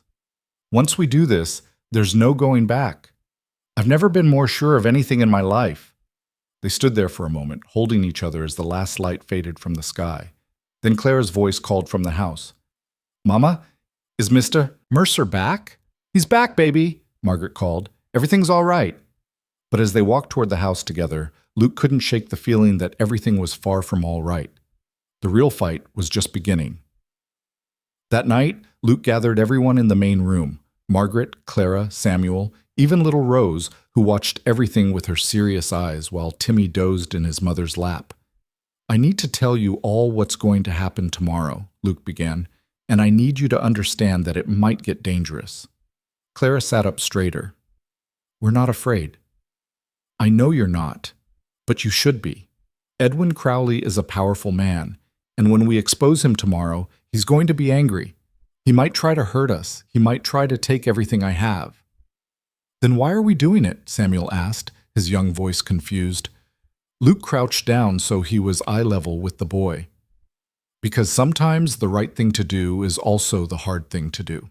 And because if we don't stop men like Crowley, they'll just keep hurting people. People like your mother. People like you." "Will we have to leave?" Rose asked. Everyone turned to stare. It was the first time Rose had spoken since they'd arrived at the ranch. Her voice was small but clear. Margaret's hand flew to her mouth. "Rose, will we have to leave?" Rose asked again, looking at Luke. "After tomorrow, will we have to run again?" Luke moved to kneel in front of her. "No, sweetheart, you're not running anymore. None of you are. This is your home now, for as long as you want it to be. Promise?" "I promise." Rose nodded, satisfied, and went back to being silent. But something in her face had changed. She looked less afraid, more settled. Margaret was crying quietly, tears streaming down her face. Clara had her arm around her mother, and Samuel had pressed close to her other side. "We're with you, Mr. Mercer," Clara said firmly. "Whatever happens tomorrow, we're with you. Thank you." Luke's voice was rough. "But tomorrow, I need you all to stay with Sheriff Morrison. He's going to keep you safe while I—" "No," Margaret interrupted. "Absolutely not." "Margaret, I'm not hiding anymore, Luke. You said we were fighting this together. That means I stand beside you when you face Crowley. That means my children see that their mother doesn't run when things get hard." "It's too dangerous. Life is dangerous. Running was dangerous. Starving on the road with a dead horse was dangerous." Margaret's voice was fierce. "But standing up for what's right, standing beside the man who saved our lives, that's not dangerous. That's necessary." Luke looked at her, this proud, stubborn, brave woman who'd been through hell and come out fighting, and realized he'd lost this argument before it started. "All right," he said quietly. "We stand together." The next morning dawned clear and bright. Luke dressed in his best clothes, the suit he'd worn to Sarah's funeral, pressed and cleaned. He pinned his deputy badge to his chest and looked at himself in the mirror. The man looking back at him was different from the one who'd stopped on that road a week ago. That man had been hollow, going through the motions of living without really being alive. This man had purpose, had something to fight for, had something to lose. Margaret appeared in the doorway behind him, wearing Sarah's best dress. Luke had given it to her the night before, and seeing her in it didn't hurt the way he'd expected. Instead, it felt right, like Sarah's things were being used the way they were meant to be, by someone who needed them. "You look beautiful," Luke said. Margaret smiled. "You look like a man about to change the world." "I'm just trying to protect what's mine." "That's how it starts." She crossed to him and adjusted his badge. "That's how all good things start, with one person deciding that enough is enough." They rode into Cedar Ridge together. All 6 of them crowded onto the wagon Luke had hitched up that morning. Clara sat up front with Luke and Margaret, while Samuel, Rose, and Timmy sat in the back. The town was already buzzing with activity when they arrived. Word had spread about the meeting, and people were gathering in front of the church, talking in small clusters. Luke recognized faces: the Hendersons, the Jeffersons, Widow Guthrie, and dozens of others. People who'd been hurt by Crowley, but had been too afraid or powerless to fight back. Until now. Tom was waiting by the church steps, looking official in his full sheriff's uniform. Doc Collins stood beside him, and several other men Luke recognized as honest citizens who'd lived in Cedar Ridge their whole lives. "Good turnout," Tom said quietly as Luke approached. "Think it'll be enough?" "We're about to find out." Luke helped Margaret and the children down from the wagon. Claire immediately took charge of her siblings, keeping them close. Rose held her mother's hand on one side while Margaret held Timmy on her hip. They looked like what they were, a family that had been through fire and survived. The church bell rang, calling people to gather. Luke walked up the steps and turned to face the crowd. His heart was pounding, but his voice was steady when he spoke. "Thank you all for coming," he began. "I know Sunday afternoon is precious time, especially for those of you with families to tend and work to do. But what I have to say, what we all need to hear, can't wait any longer." The crowd quieted, faces turning up toward him with curiosity and concern. "For years," Luke continued, "we've watched as our neighbors lost their land, lost their homes, lost their livelihoods. We've heard the stories, tax debts that appeared out of nowhere, fires that started mysteriously, wells that suddenly ran dry. We've watched good people driven out of Cedar Ridge by circumstances that seemed like bad luck." He paused, letting his words sink in. "But it wasn't bad luck. It was Edwin Crowley." A murmur ran through the crowd. Some people nodded. Others looked shocked. A few looked scared. "I know that's a serious accusation," Luke said. "I know Crowley's a powerful man with influence and money, but I have proof. Documents that show exactly what he's been doing, how he's been stealing land, bribing officials, terrorizing families." "Where'd you get these documents?" someone shouted from the crowd. "From Crowley's own safe, in his own handwriting, letters, contracts, payments for crimes committed on his orders." The murmur grew louder. "I know some of you are thinking I'm lying, that I have some grudge against Crowley, some reason to make this up, so I'm going to let the evidence speak for itself." Luke pulled out the first document and began to read. The tax assessment for the Henderson property, showing where the county assessor had been paid to falsify records. Then the payment to Dutch Miller for burning the Jefferson barn. Then the contract to poison Widow Guthrie's well. With each revelation, the crowd's mood shifted, from skeptical to shocked to angry. Luke saved the letter about Margaret for last. "And this," he said, holding it up, "is a letter from Edwin Crowley to a man named Victor Hale. In it, Crowley orders Hale to create a false debt claim against a widow named Margaret Bennett. The goal was to take her children as collateral and use them to force me to sell my ranch." He looked directly at Margaret, who stood in the crowd with her children gathered around her.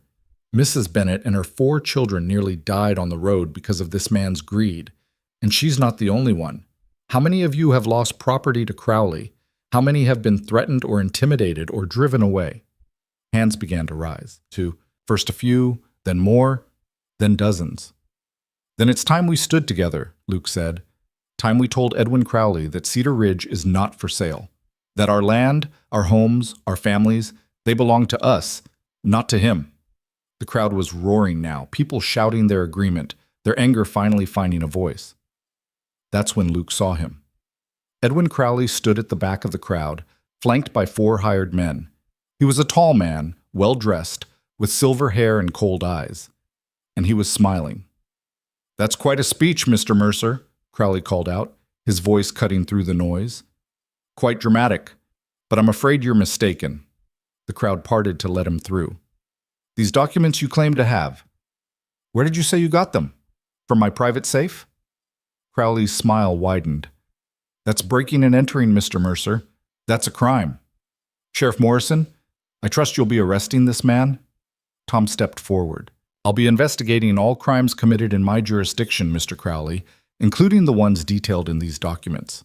Documents obtained illegally, inadmissible in any court of law." "Maybe," Tom agreed, "but we're not in a court of law right now. We're in the court of public opinion, and these people have a right to know what you've done." Crowley's smile faded. His eyes swept the crowd, measuring, calculating. Then they landed on Margaret and the children. "Ah, Mrs. Bennett," he said smoothly. "Still running from your legal obligations, I see. Mr. Hale will be so disappointed." Margaret stepped forward, her chin high. "There are no legal obligations. My husband never owed you money. You fabricated that debt to steal land that doesn't even belong to me." "Can you prove that?" "Can you?" Margaret shot back. "Can you produce one piece of real evidence that my husband ever borrowed money from you? Can you show one witness who saw him gamble? Can you provide anything except papers you created yourself?" Crowley's face darkened. "You're making serious accusations, madam." "So are you. The difference is, we have evidence. All you have are lies. The crowd was watching this exchange like a tennis match, heads turning from Margaret to Crowley and back again. This is absurd, Crowley said, turning to address the crowd. You're all going to take the word of a transient widow and a grieving rancher over mine? I've lived in this county for 30 years. I've provided jobs, built businesses, invested in this community. And this is how you repay me? By believing the lies of strangers? They're not strangers, a voice called out. It was Henderson, stepping forward. And they're not lying. You stole my land, Crowley. Everyone here knows it. And you burned my barn, Jefferson added, moving to stand beside Henderson. You poisoned my well, Widow Guthrie said, her old voice shaking with anger. Nearly killed my grandchildren when they drank that water. One by one, people stepped forward, each with a story, each with a grievance, each adding their voice to the chorus of accusations. Crowley's face grew redder with each testimony, his hands clenched into fists. You're all fools, he finally snarled. You think you can stand against me? I own this county. I own the judges, the land office, half the merchants in town. You have nothing. You are nothing. We have each other, Luke said quietly. And we have the truth. Truth? Crowley laughed, bitter and harsh. Truth is whatever I say it is. Truth is what a judge rules in my courtroom with my money in his pocket. You can have your little meeting, Mercer. You can stand here and tell your stories. But when it's over, I'll still own this county. And you, he pointed at Luke, you'll lose everything. Your ranch, your dignity, maybe even your freedom when I have the sheriff arrest you for breaking into my home. I wouldn't count on that, Tom said calmly. Crowley whirled on him. You work for me, Morrison. I work for the people of this county, and they're standing right here. The crowd roared its approval. Crowley's face twisted with rage. He looked around at the sea of angry faces, at the people he'd terrorized and stolen from, and Luke saw something dangerous flash in his eyes. You want a war? Crowley said softly, his voice carrying despite the noise. Then you'll have one. And when I'm done, there won't be enough left of any of you to bury. He turned and strode away, his hired men following.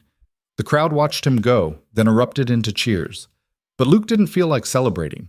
He'd seen that look in Crowley's eyes. He'd heard the promise in his voice. This wasn't over. It was just beginning. The silence that followed Crowley's departure was thick with tension and possibility. Luke stood on the church steps watching the crowd, watching people who'd spent years being afraid finally finding their voices.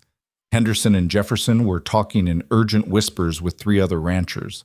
Widow Guthrie was surrounded by women from town, all of them sharing stories Luke suspected had been kept quiet for far too long. Even the merchants who'd always stayed neutral were nodding along, their faces grave. Tom climbed the steps to stand beside Luke. You just kicked a hornet's nest, he said quietly. I know. Crowley's not going to let this go. He'll come after you with everything he has. I know that too. And you're still planning to see this through? Luke looked down at where Margaret stood with her children. Clara had her arms around Samuel and Rose, while Timmy clung to his mother's skirt. They all looked tired and scared, but there was something else there too. Hope. The fragile, dangerous kind of hope that comes from watching someone stand up and fight. Yeah, Luke said. I'm seeing it through. Tom nodded slowly. Then we'd better prepare. Because whatever Crowley's planning, it's going to come fast and it's going to come hard. The crowd began to disperse as the afternoon wore on, but not before dozens of people approached Luke personally. They shook his hand, thanked him, pledged their support. Some offered money they couldn't spare. Others offered to stand guard at his ranch or help rebuild if Crowley tried to burn it down. A few of the younger men offered to ride out to Crowley's place and settle things the old way. Luke declined that last offer firmly, but the gesture itself meant something. Cedar Ridge was waking up, was remembering what it meant to stand together. Margaret waited until most of the crowd had gone before approaching with the children. Her face was flushed, her eyes bright with emotion Luke couldn't quite read. That was the bravest thing I've ever seen, she said. Or the stupidest. Maybe both. She took his hand. But thank you. For standing up there and telling the truth. For making people see what Crowley really is. For giving all of us a chance to stop running. Clara tugged on Luke's sleeve. Mr. Mercer, What happens now? It was the question on everyone's mind. Luke crouched down to the girl's level. Now we go home, he said, and we prepare, and we wait to see what Crowley does next. And if he comes after us, then we fight, but not alone. You saw all those people today. You heard what they said. We're not alone anymore. Clara nodded, but her young face was still creased with worry. I don't want anyone to get hurt because of us. Hey! Luke put a hand on her shoulder. This stopped being just about you and your family the moment I found those documents. This is about everyone Crowley's hurt, everyone he's stolen from, everyone he's terrorized. You didn't cause this. He did. But if you hadn't come here, I'd still be living in an empty house, going through the motions, not really alive. You and your family woke me up, gave me a reason to care again. Whatever happens next, I wouldn't trade that for anything. Margaret's hand tightened on his. When Luke looked up at her, there were tears streaming down her face. We should go, Tom said gently. Sun's getting low, and I don't want you on the road after dark. Not tonight.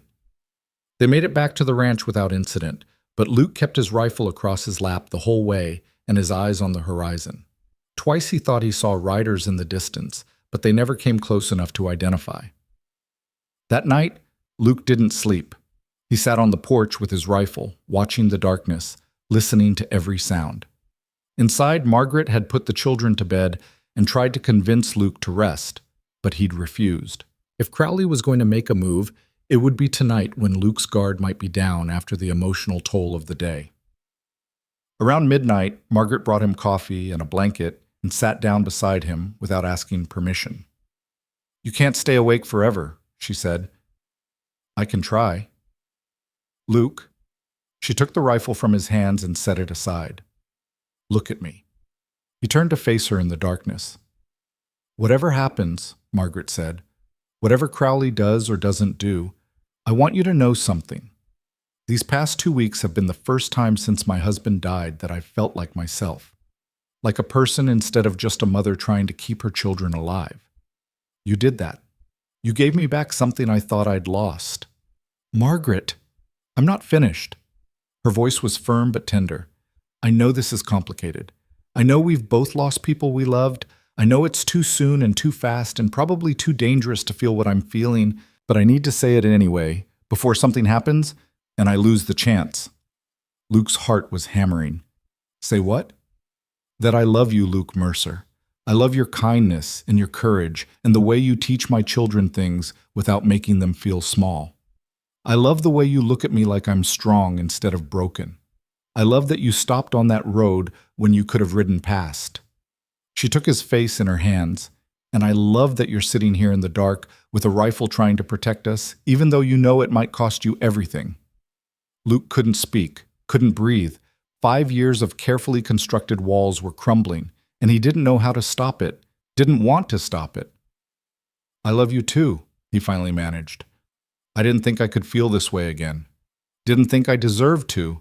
But then you showed up with your fierce pride and your brave children, and you made me remember what it felt like to be alive.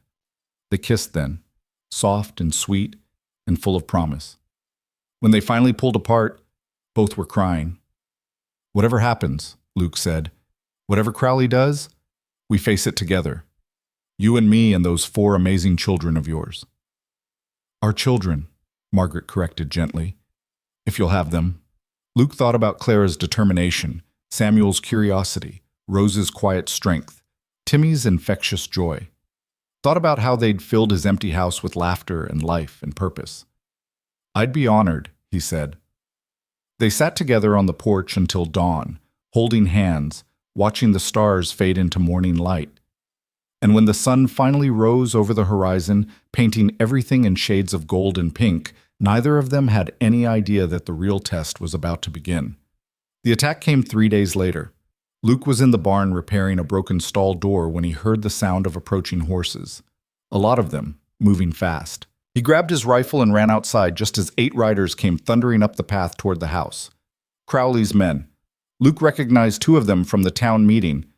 "Margaret," he shouted, "get the children inside, lock the doors." He saw her face appear at the window, saw her eyes go wide with fear, then saw her disappear as she gathered the children. The riders pulled up at the property line. None of them dismounted, but all of them had guns drawn. The leader, a thick-necked man with a scar across his jaw, spoke first. "Mr. Crowley sends his regards. Says you got 48 hours to get off this land before we come back and remove you ourselves." "This is my property," Luke said, his voice steady despite the fear coursing through him. "Legally owned. Crowley has no claim to it." "Mr. Crowley says otherwise. Says you're trespassing on land that's rightfully his." The man smiled, showing brown teeth. "Now, we can do this easy, or we can do it hard. But either way, you're leaving." "I'm not going anywhere." The smile vanished. "Then I guess we're doing it hard." The man raised his gun. A shot rang out, kicking up dust 5 feet in front of the riders' horses. The animals spooked, backing up, their riders fighting to control them. Luke spun around to see Tom Morrison riding up from the south, his rifle still smoking. "That was a warning," the sheriff called out. "Next one won't be. This is private property and you men are trespassing. I suggest you leave before I arrest the lot of you." "You can't arrest us for delivering a message," the scarred man snarled. "No, but I can arrest you for brandishing weapons with intent to threaten. I can arrest you for trespassing after being warned. And I can arrest you for working for a man who's currently under investigation for fraud, extortion, and conspiracy." Tom rode closer, his rifle never wavering. "So you boys have a choice. You can ride back to Crowley and tell him his threats won't work. Or you can stick around and spend the next few nights in my jail. What's it gonna be?" The riders exchanged glances. After a long moment, the scarred man spat in the dust. "Crowley ain't gonna forget this, Sheriff." "I'm counting on it." The riders turned and galloped away, raising a cloud of dust that took several minutes to settle. Tom dismounted and walked over to where Luke stood, his knuckles white around his rifle. "You all right?" the sheriff asked. "Yeah, thanks to you." Luke took a shaky breath. "How'd you know they'd come?" "I've been watching Crowley's place since the meeting. Saw his men ride out this morning and figured they were headed here." Tom looked toward the house where Margaret and the children were cautiously emerging. "This is just the beginning, Luke. He's testing you, seeing if you'll break." "I won't." "I know, but he doesn't know that yet. And he's got resources we don't have. Men, money, influence. We need to be smart about this." Luke nodded. "What do you suggest?" "First, you don't stay here alone. Get some of the men who offered to help at the meeting.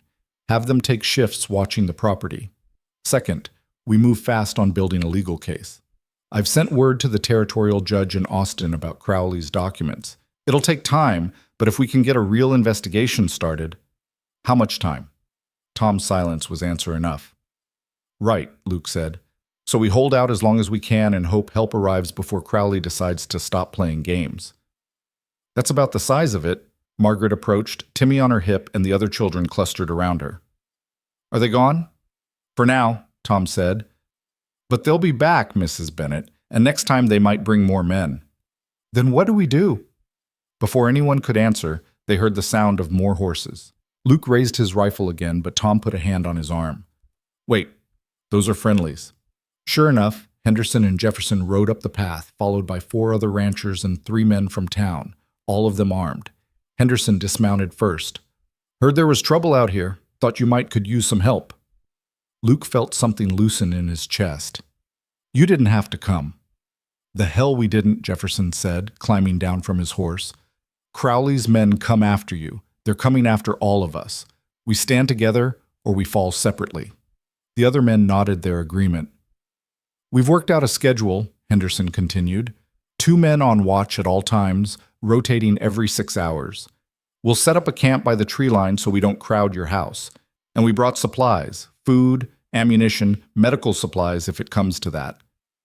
"I don't know what to say," Luke managed. "Don't say anything. Just don't give up. Because if you give up, we all give up. And I'll be damned if I let Crowley win without a fight." Over the next few days, Luke's ranch transformed into something like a military camp. The men set up tents and built a fire pit. They established watch positions with clear sight lines to all approaches. Margaret organized the food supplies and cooked meals for everyone, helped by Clara, who'd become remarkably adept in the kitchen. Samuel appointed himself the camp's messenger, running information between the watch posts and the main house. Even little Rose contributed, tending to the horses and chickens with quiet efficiency. Timmy, too young to understand the danger, treated the whole thing like an adventure. He followed the men around, asking endless questions about their guns and horses and whether they'd ever fought in a real battle. Luke watched it all with a mixture of pride and fear. Pride because his neighbors had come together to stand against injustice. Fear because he knew what Crowley was capable of and what this could cost them all. On the fourth night after the confrontation, Luke was on watch with Jefferson when they saw lights in the distance. A lot of lights, moving toward the ranch. "Wake everyone," Luke said quietly. "This is it." Jefferson ran for the camp while Luke rang the bell he'd set up as a warning system. Within minutes, every man was up and armed, taking their positions. The lights resolved into torches as they got closer. And behind the torches, Luke could see riders.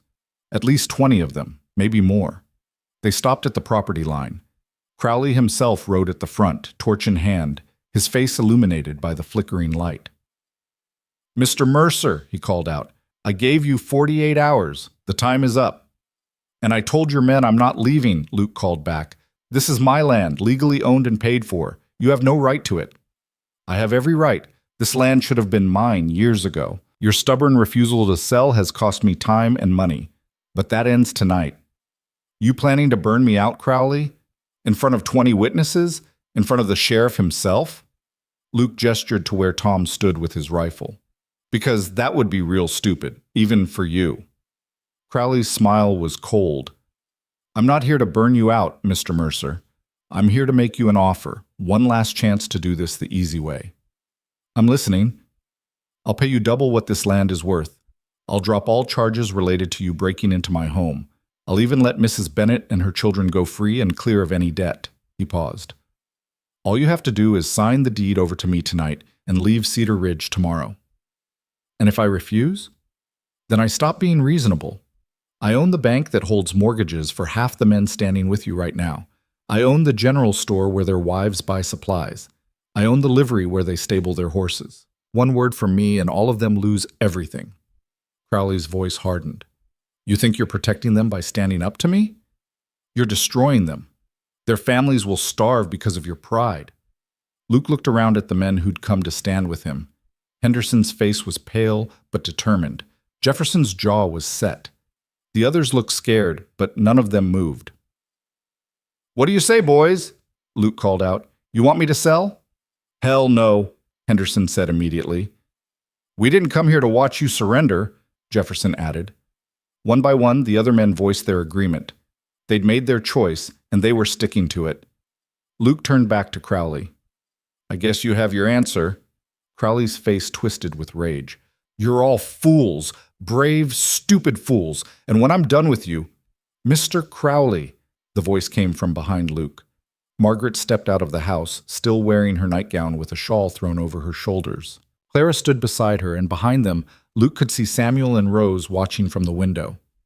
"Mrs. Bennett," Crowley said, his voice dripping with false courtesy, "how lovely to see you again." "I have something to say to you," Margaret said, her voice clear and strong despite the tremor Luke could hear underneath. "You tried to destroy my family. You fabricated debts and sent men to threaten my children. You made us run until we nearly died on a dusty road in the middle of nowhere. Business, my dear, nothing personal. It was personal to me. It was personal to my children who cried themselves to sleep every night wondering if tomorrow would be the day we starved or got caught.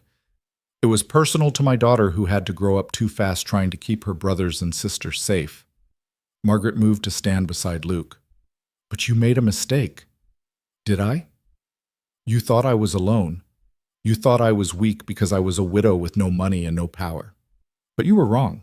I'm not alone. I have Luke. I have these men who came to stand with us. I have a whole town full of people who are finally seeing you for what you really are. A bully and a thief." Strong words from someone who's one torch away from losing everything. "We've already lost everything," Margaret said simply. "My husband is dead. Luke's wife and son are dead. These men have been robbed and terrorized and driven to the edge of ruin by you. We have nothing left to lose. But you She smiled, and it was not a kind smile. You have everything to lose, your reputation, your power, your control over this county, and we're going to take it all away from you. Crowley stared at her, his face mottled with fury. You have no idea who you're dealing with. Yes, I do. I'm dealing with a coward who hides behind hired guns and falsified documents because he's too weak to build something real on his own. Margaret's voice rang out across the property. I'm dealing with a man so pathetic that he has to threaten children to get what he wants.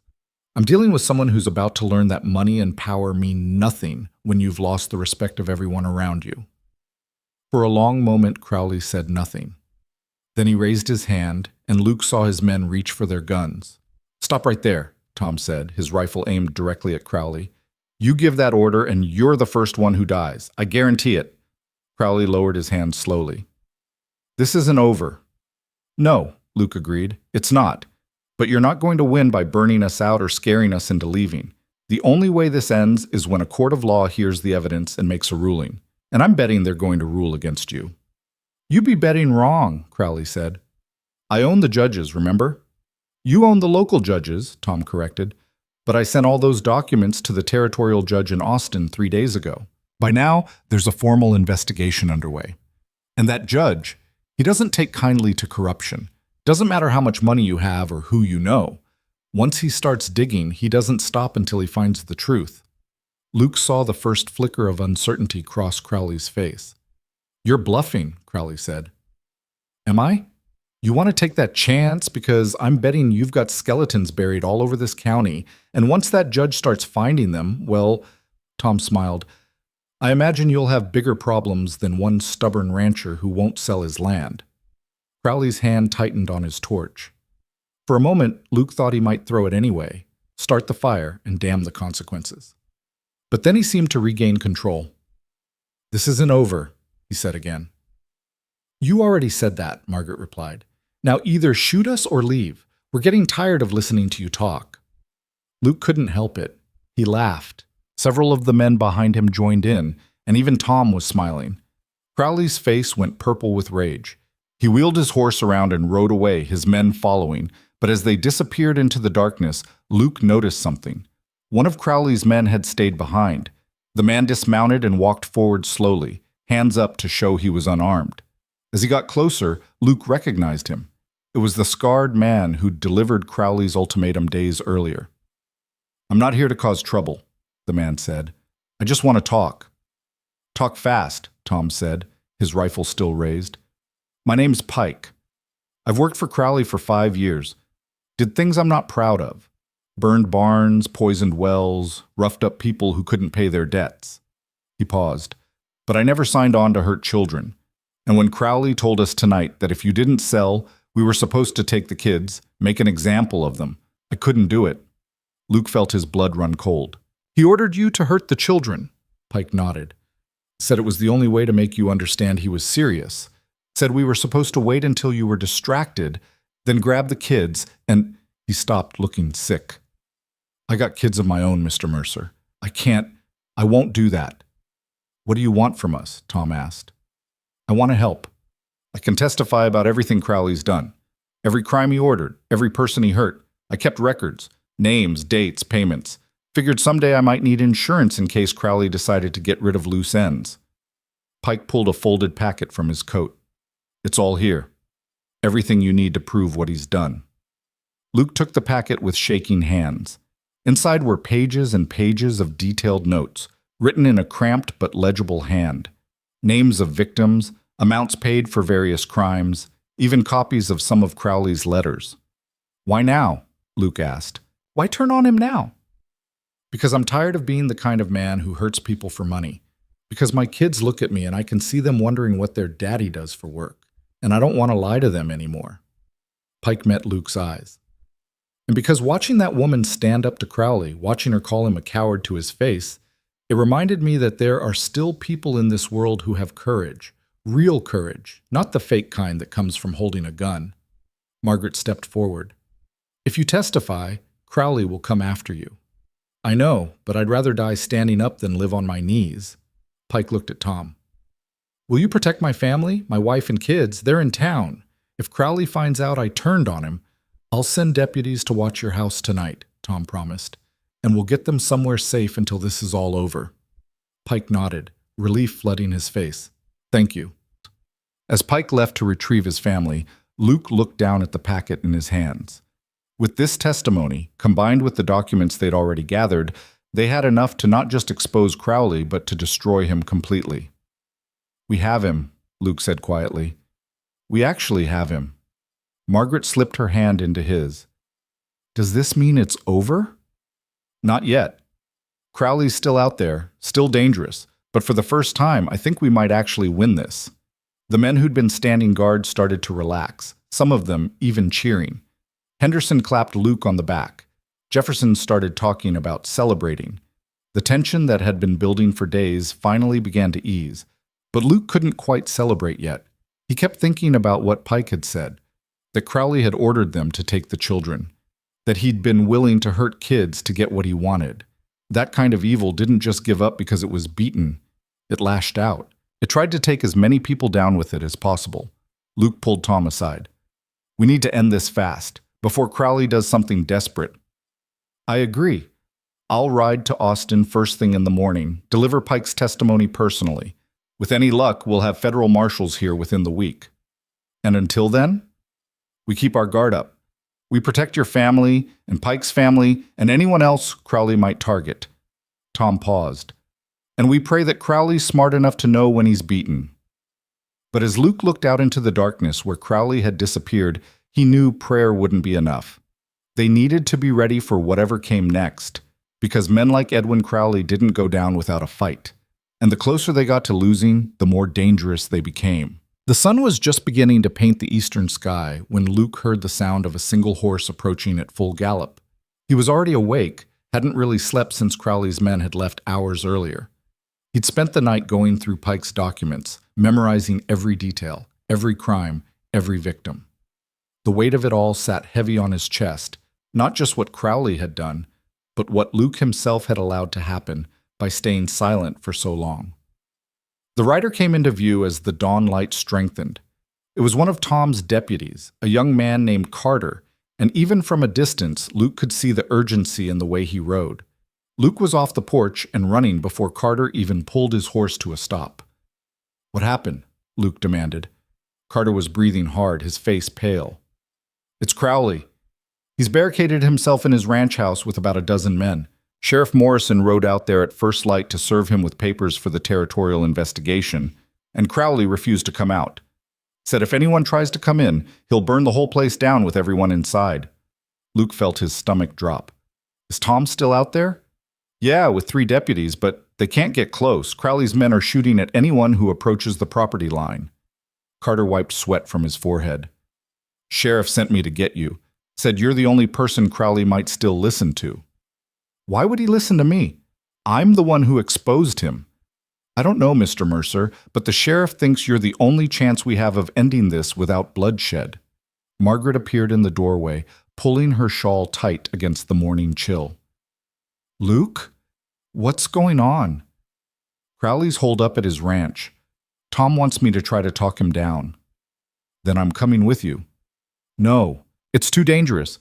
Luke Mercer, don't you dare try to protect me now. You said we face things together, remember? Her eyes were fierce. Besides, I have a few things I'd like to say to Mr. Crowley myself. Luke wanted to argue, wanted to keep her safe at the ranch where Crowley couldn't reach her. But he also knew that look in her eyes, the same stubborn determination he'd seen that first day on the dusty road. Margaret Bennett wasn't going to be left behind. Fine, he said, but you stay back. If shooting starts, we'll both run. Deal?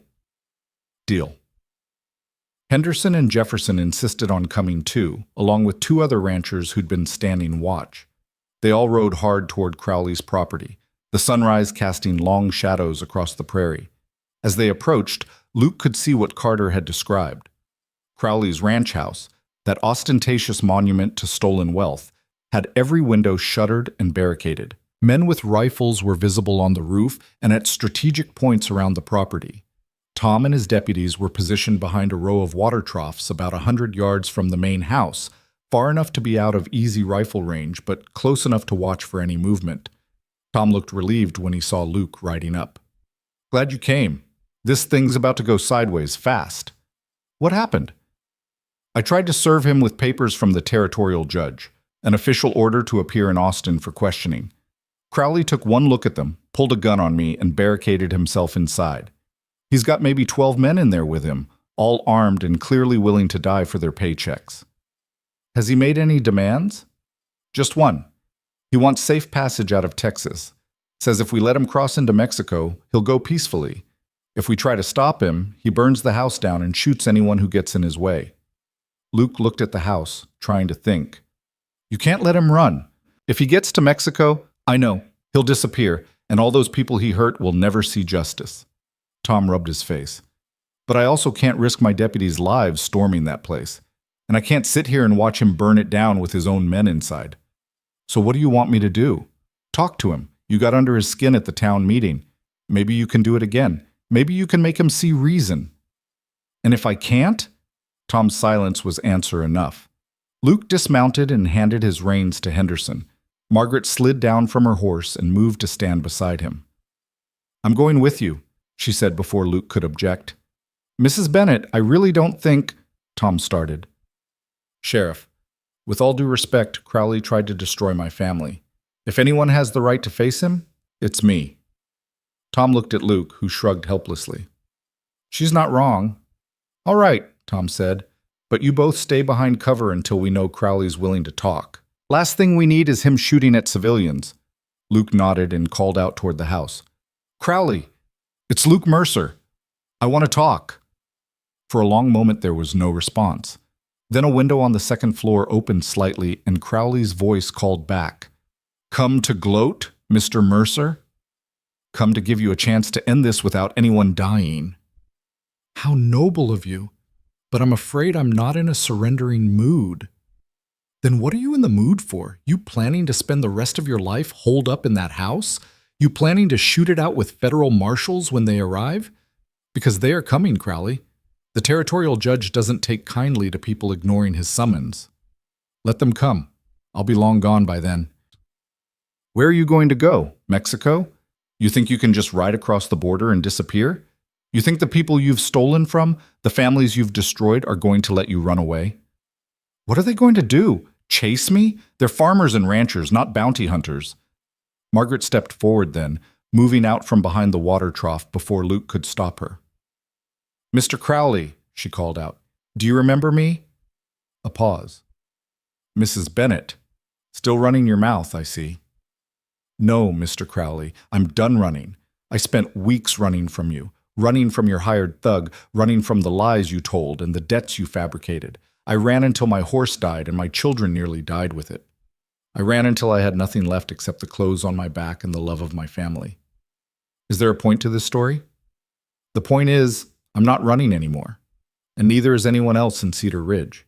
You spent years making people afraid of you, years making them believe you were too powerful to fight, but you made a mistake. What mistake was that?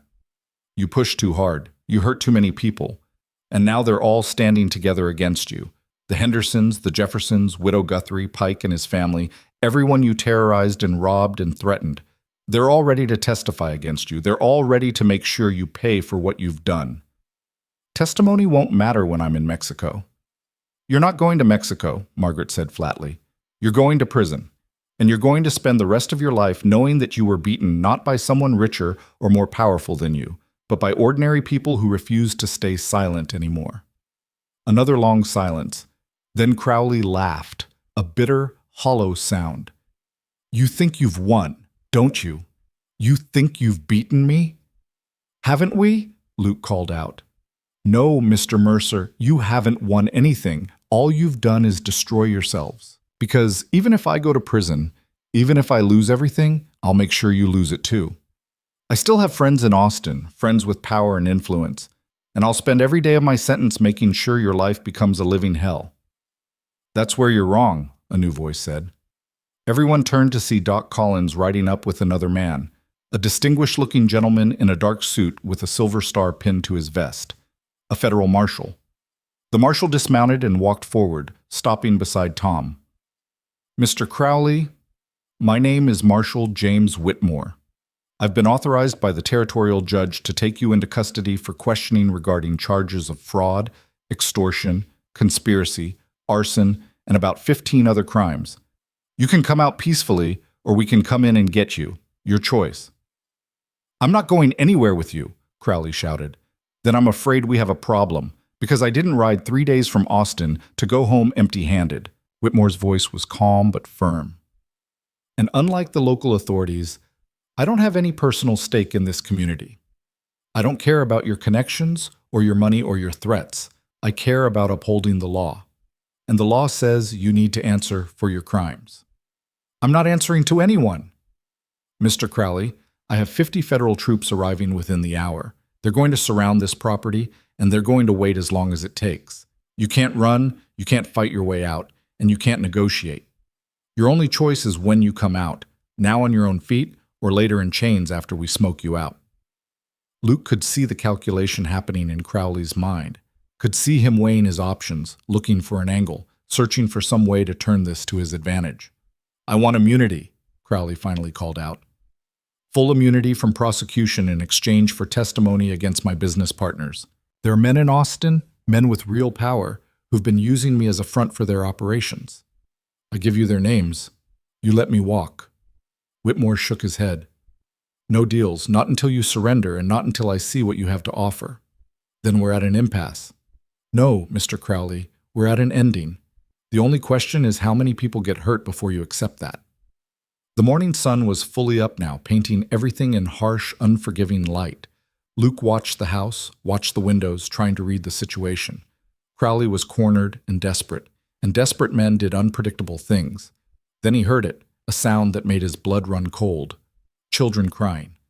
"What the—" Tom started. The front door of Crowley's house opened, and one of his men emerged, dragging 2 small figures. It took Luke a moment to recognize them through his shock and horror. Pike's children.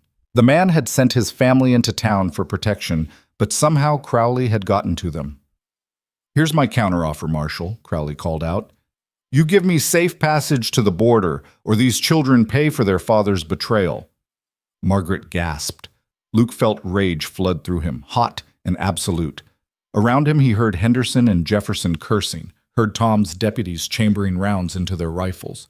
"You're using children as hostages?" Whitmore's voice was incredulous. "You really have no idea how much worse you're making this for yourself." "I don't care about worse. I care about getting out of here alive."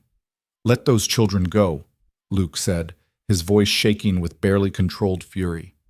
"Whatever you do to them, Crowley, I swear to you—" "You'll what, Mr. Mercer? Storm my house? Shoot your way in? How many of your friends die in that fight?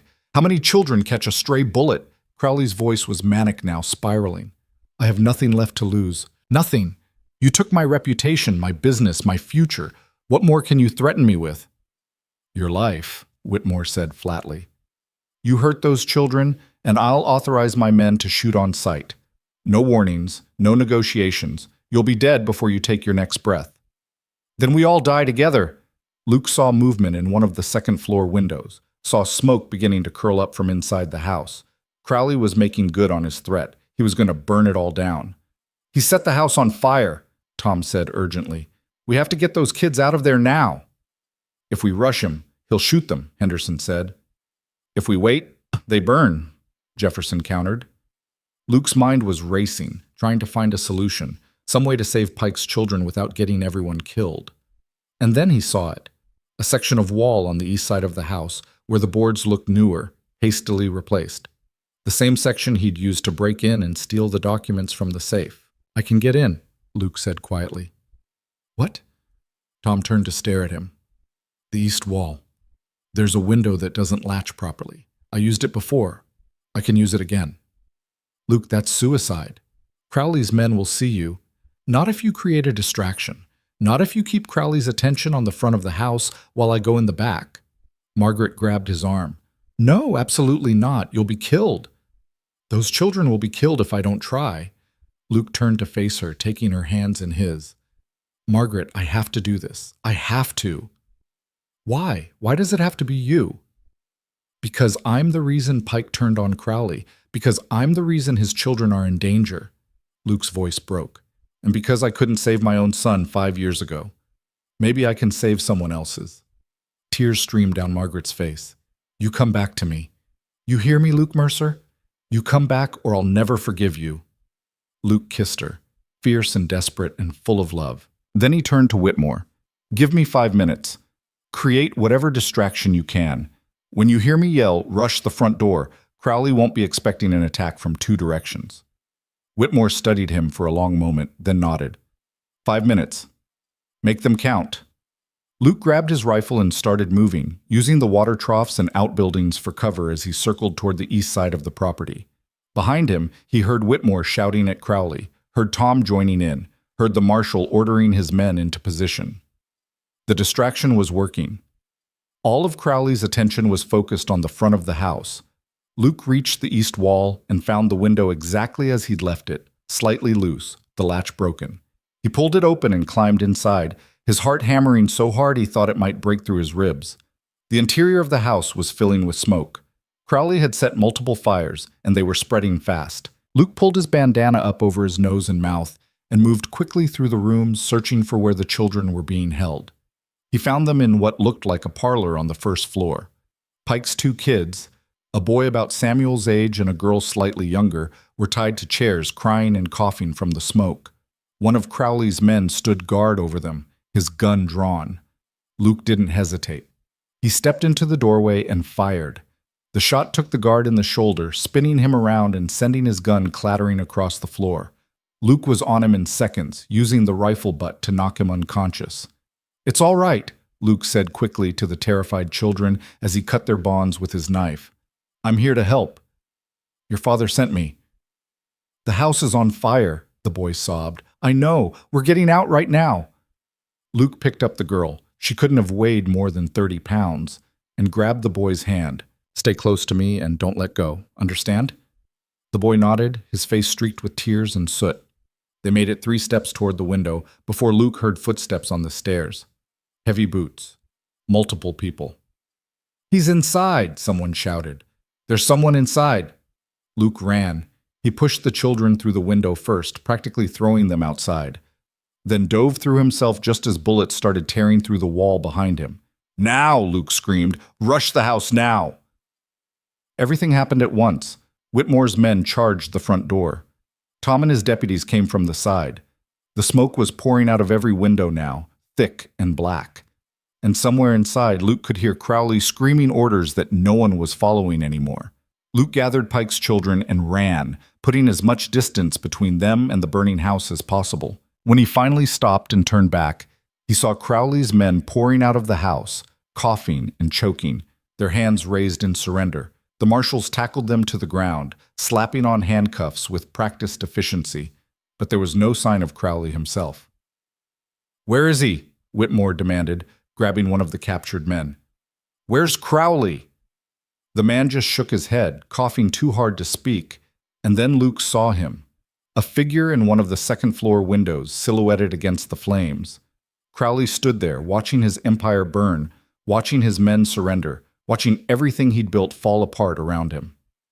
Crowley, Whitmore shouted, come down. It's over. But Crowley didn't move. He just stood there. And even from this distance, Luke could see the expression on his face, not fear or anger, but something like resignation, like a man who'd finally realized he'd lost everything and saw no point in fighting anymore. He's not coming down, Tom said quietly.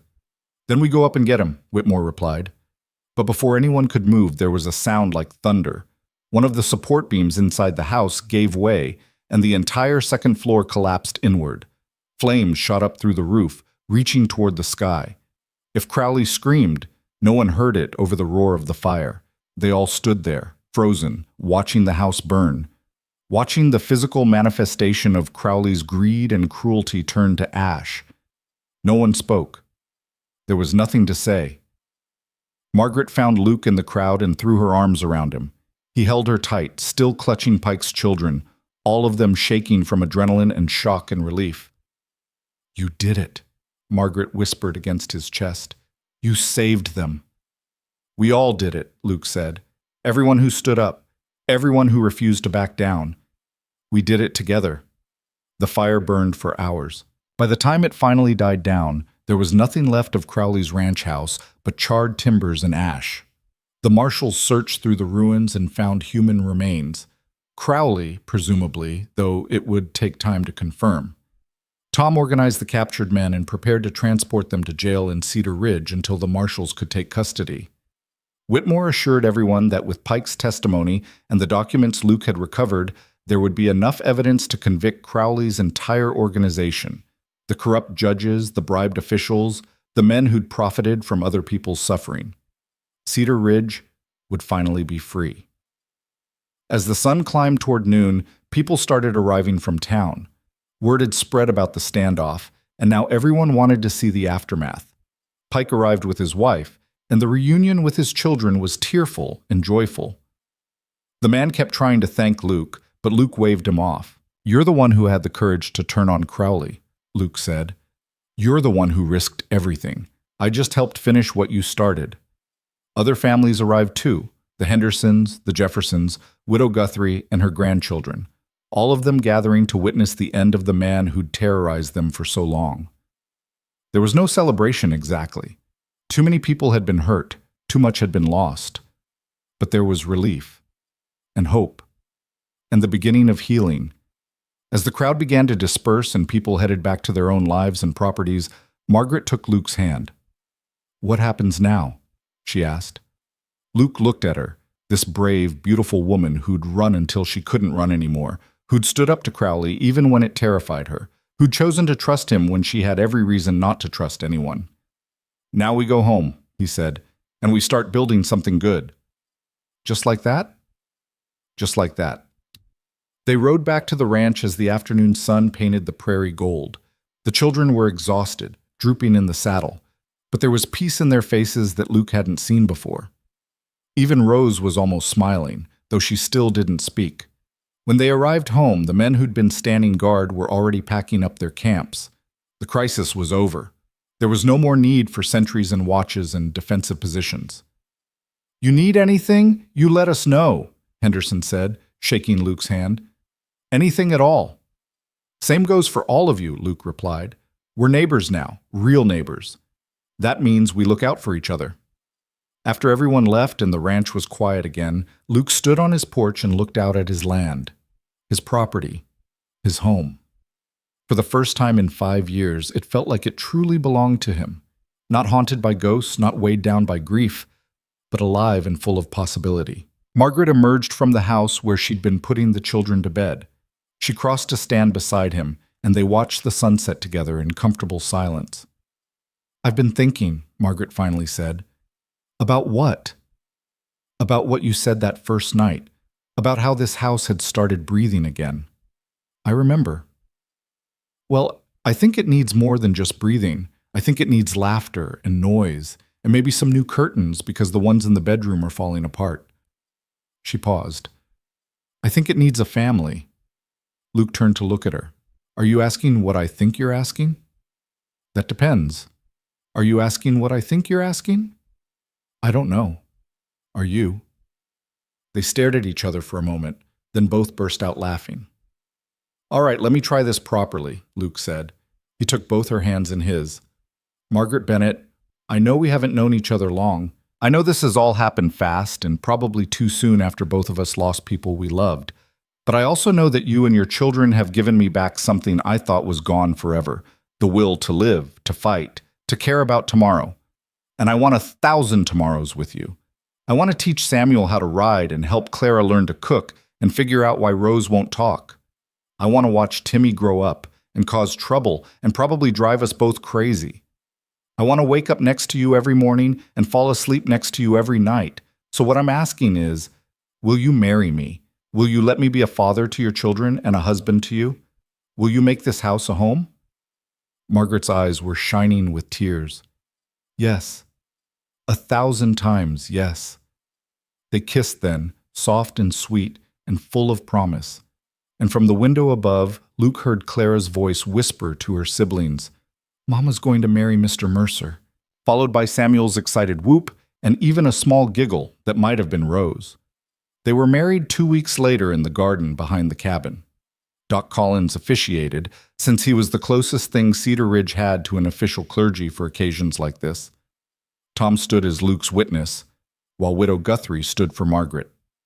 Henderson and Jefferson and half the town showed up to watch and celebrate. Clara wore a dress that Mrs. Henderson had made especially for her. Samuel wore his first pair of real shoes, purchased with money Luke had given him for helping around the ranch. Rose carried a basket of wildflowers, and Timmy, dressed in a tiny suit that was already getting dirty, kept trying to catch the chickens that wandered into the ceremony. It wasn't fancy.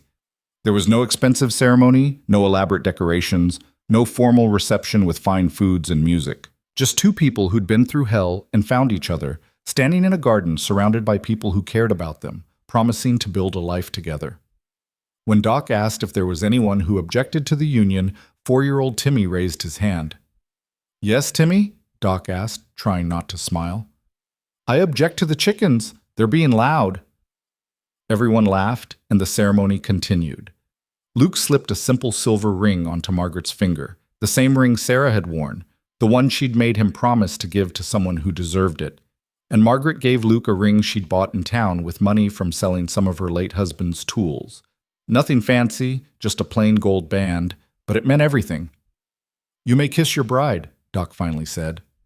And Luke did, to the cheers and applause of everyone gathered. The celebration lasted into the evening.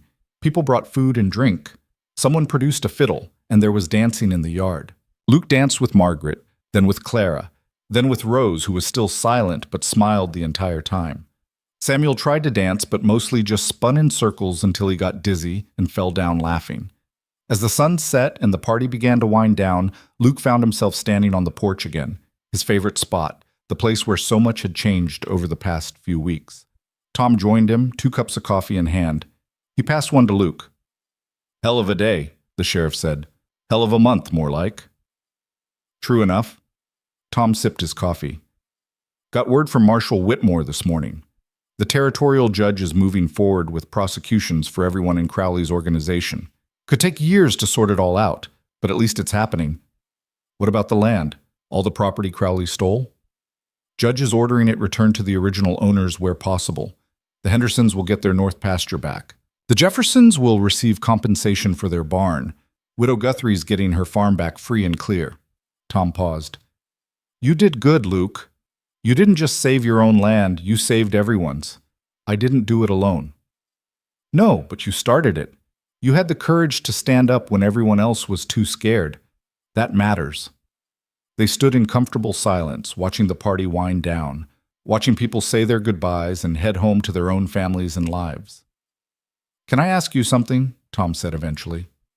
"Sure." "When you found Mrs. Bennett and her children on that road, when you made the choice to stop instead of riding past, did you know it would lead to all this?" Luke thought about that question. Thought about the man he'd been 3 weeks ago, hollow, going through the motions, barely alive despite still breathing. Thought about the choice he'd made to stop, to help, to care. "No," he said honestly. "I didn't know any of this would happen, but I'm glad it did. Because that day on the road, that wasn't just me saving them. That was them saving me." Tom nodded like he understood.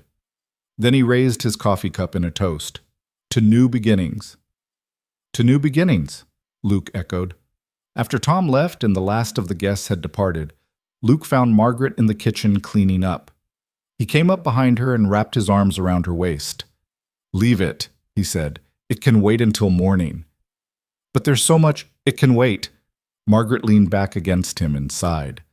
"I can't believe this is real, that we're married, that we have a home and the children are safe and Crowley's gone and we don't have to run anymore. It's real." "How do you know? How do you know this isn't just a dream I'm going to wake up from, back on that road with a dead horse and nowhere to go?" Luke turned her around to face him. "Because dreams don't feel this solid. They don't have coffee stains on the counter or chickens pecking at the door or 4 children asleep upstairs. Dreams are perfect, and this—" He gestured around at the messy kitchen, the half-cleaned dishes, the muddy boot prints on the floor. "This is beautifully imperfect. This is real life." Margaret smiled and kissed him. "I love you, Luke Mercer." "I love you too, Margaret Mercer." That night, lying in bed with Margaret curled against his side, Luke thought about everything that had happened, thought about the day he'd stopped on that dusty road, about carrying a dying woman and 4 terrified children to safety, about opening his home and his heart to people who needed him. He thought about Sarah and Thomas, about the life he'd lost and the years he'd spent trapped in grief. And he realized something important. Loving Margaret and her children didn't mean forgetting Sarah and Thomas.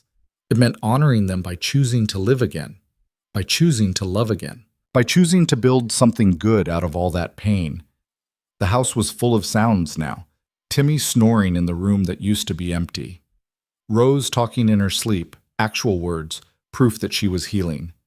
Samuel's restless turning as he dreamed whatever dreams 6-year-old boys dream. Clara's steady breathing from the small room she'd claimed as her own. And beside him, Margaret, warm and alive and real. The house breathed. Not with the shallow, painful breaths of grief and loss, but with the deep, steady breaths of life and hope and second chances. Luke closed his eyes and for the first time in 5 years slept peacefully through the night. The weeks turned into months, and life settled into a comfortable rhythm. Clara continued learning to cook and began teaching Rose, who'd started speaking again in small, careful sentences. Samuel became Luke's shadow, following him everywhere and asking endless questions about ranching and horses and anything else that caught his attention. Timmy grew like a weed and developed an alarming talent for getting into places he shouldn't be. Luke taught them all how to ride, how to care for animals, how to work the land. Margaret turned the house into a real home, adding those new curtains she'd wanted, planting a garden that flourished under her care, filling every room with warmth and laughter and love. The town healed too. With Crowley gone and his organization dismantled, Cedar Ridge remembered what it meant to be a community. People helped each other rebuild. Property was restored to its rightful owners.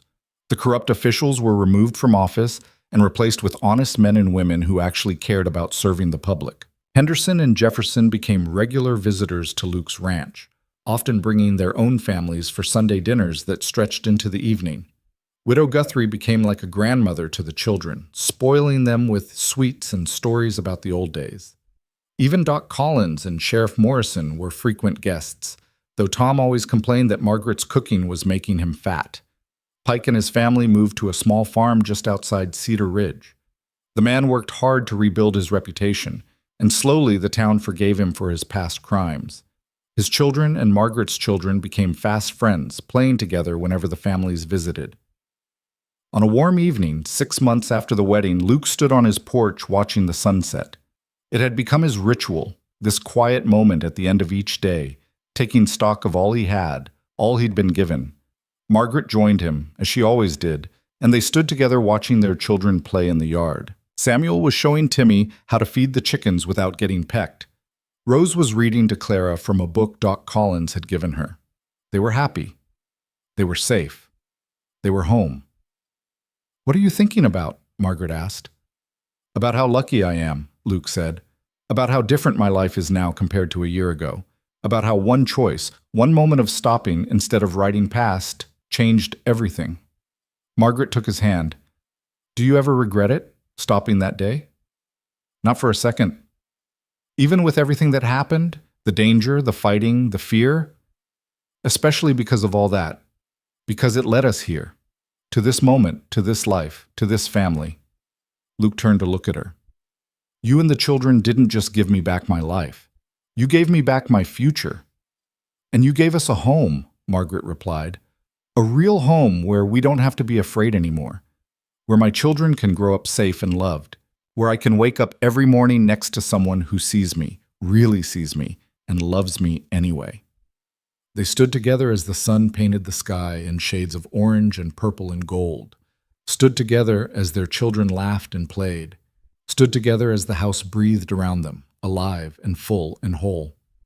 Luke thought about that day on the road, about the moment he'd seen those 4 children standing beside their collapsed mother, about the choice he'd made to stop, to help, to care, when it would have been easier to ride away. He'd thought he was saving them. But the truth was, they'd saved him. They'd saved him from a life of emptiness and grief. They'd saved him from the slow death of going through the motions without really living. They'd saved him by reminding him that love was worth the risk of loss, that connection was worth the possibility of pain, that life was worth living even when it was hard. Thank you, Luke said quietly. For what? For running, for fighting, for collapsing on that road where I could find you, for giving me a reason to stop. Margaret smiled and rested her head on his shoulder. Thank you for stopping. They stood there as darkness fell, watching the first stars appear in the vast Texas sky. Inside the house, the lamps were being lit. Soon Margaret would call the children in for supper. Soon they'd all gather around the table Luke had once sat at alone, and the house would be filled with conversation and laughter and the beautiful chaos of family life. But for now, in this perfect moment, Luke simply held his wife and watched his children play, and felt grateful for every choice that had led him here. He'd stopped for the children on a dusty road, and in doing so, he'd found everything he'd been missing.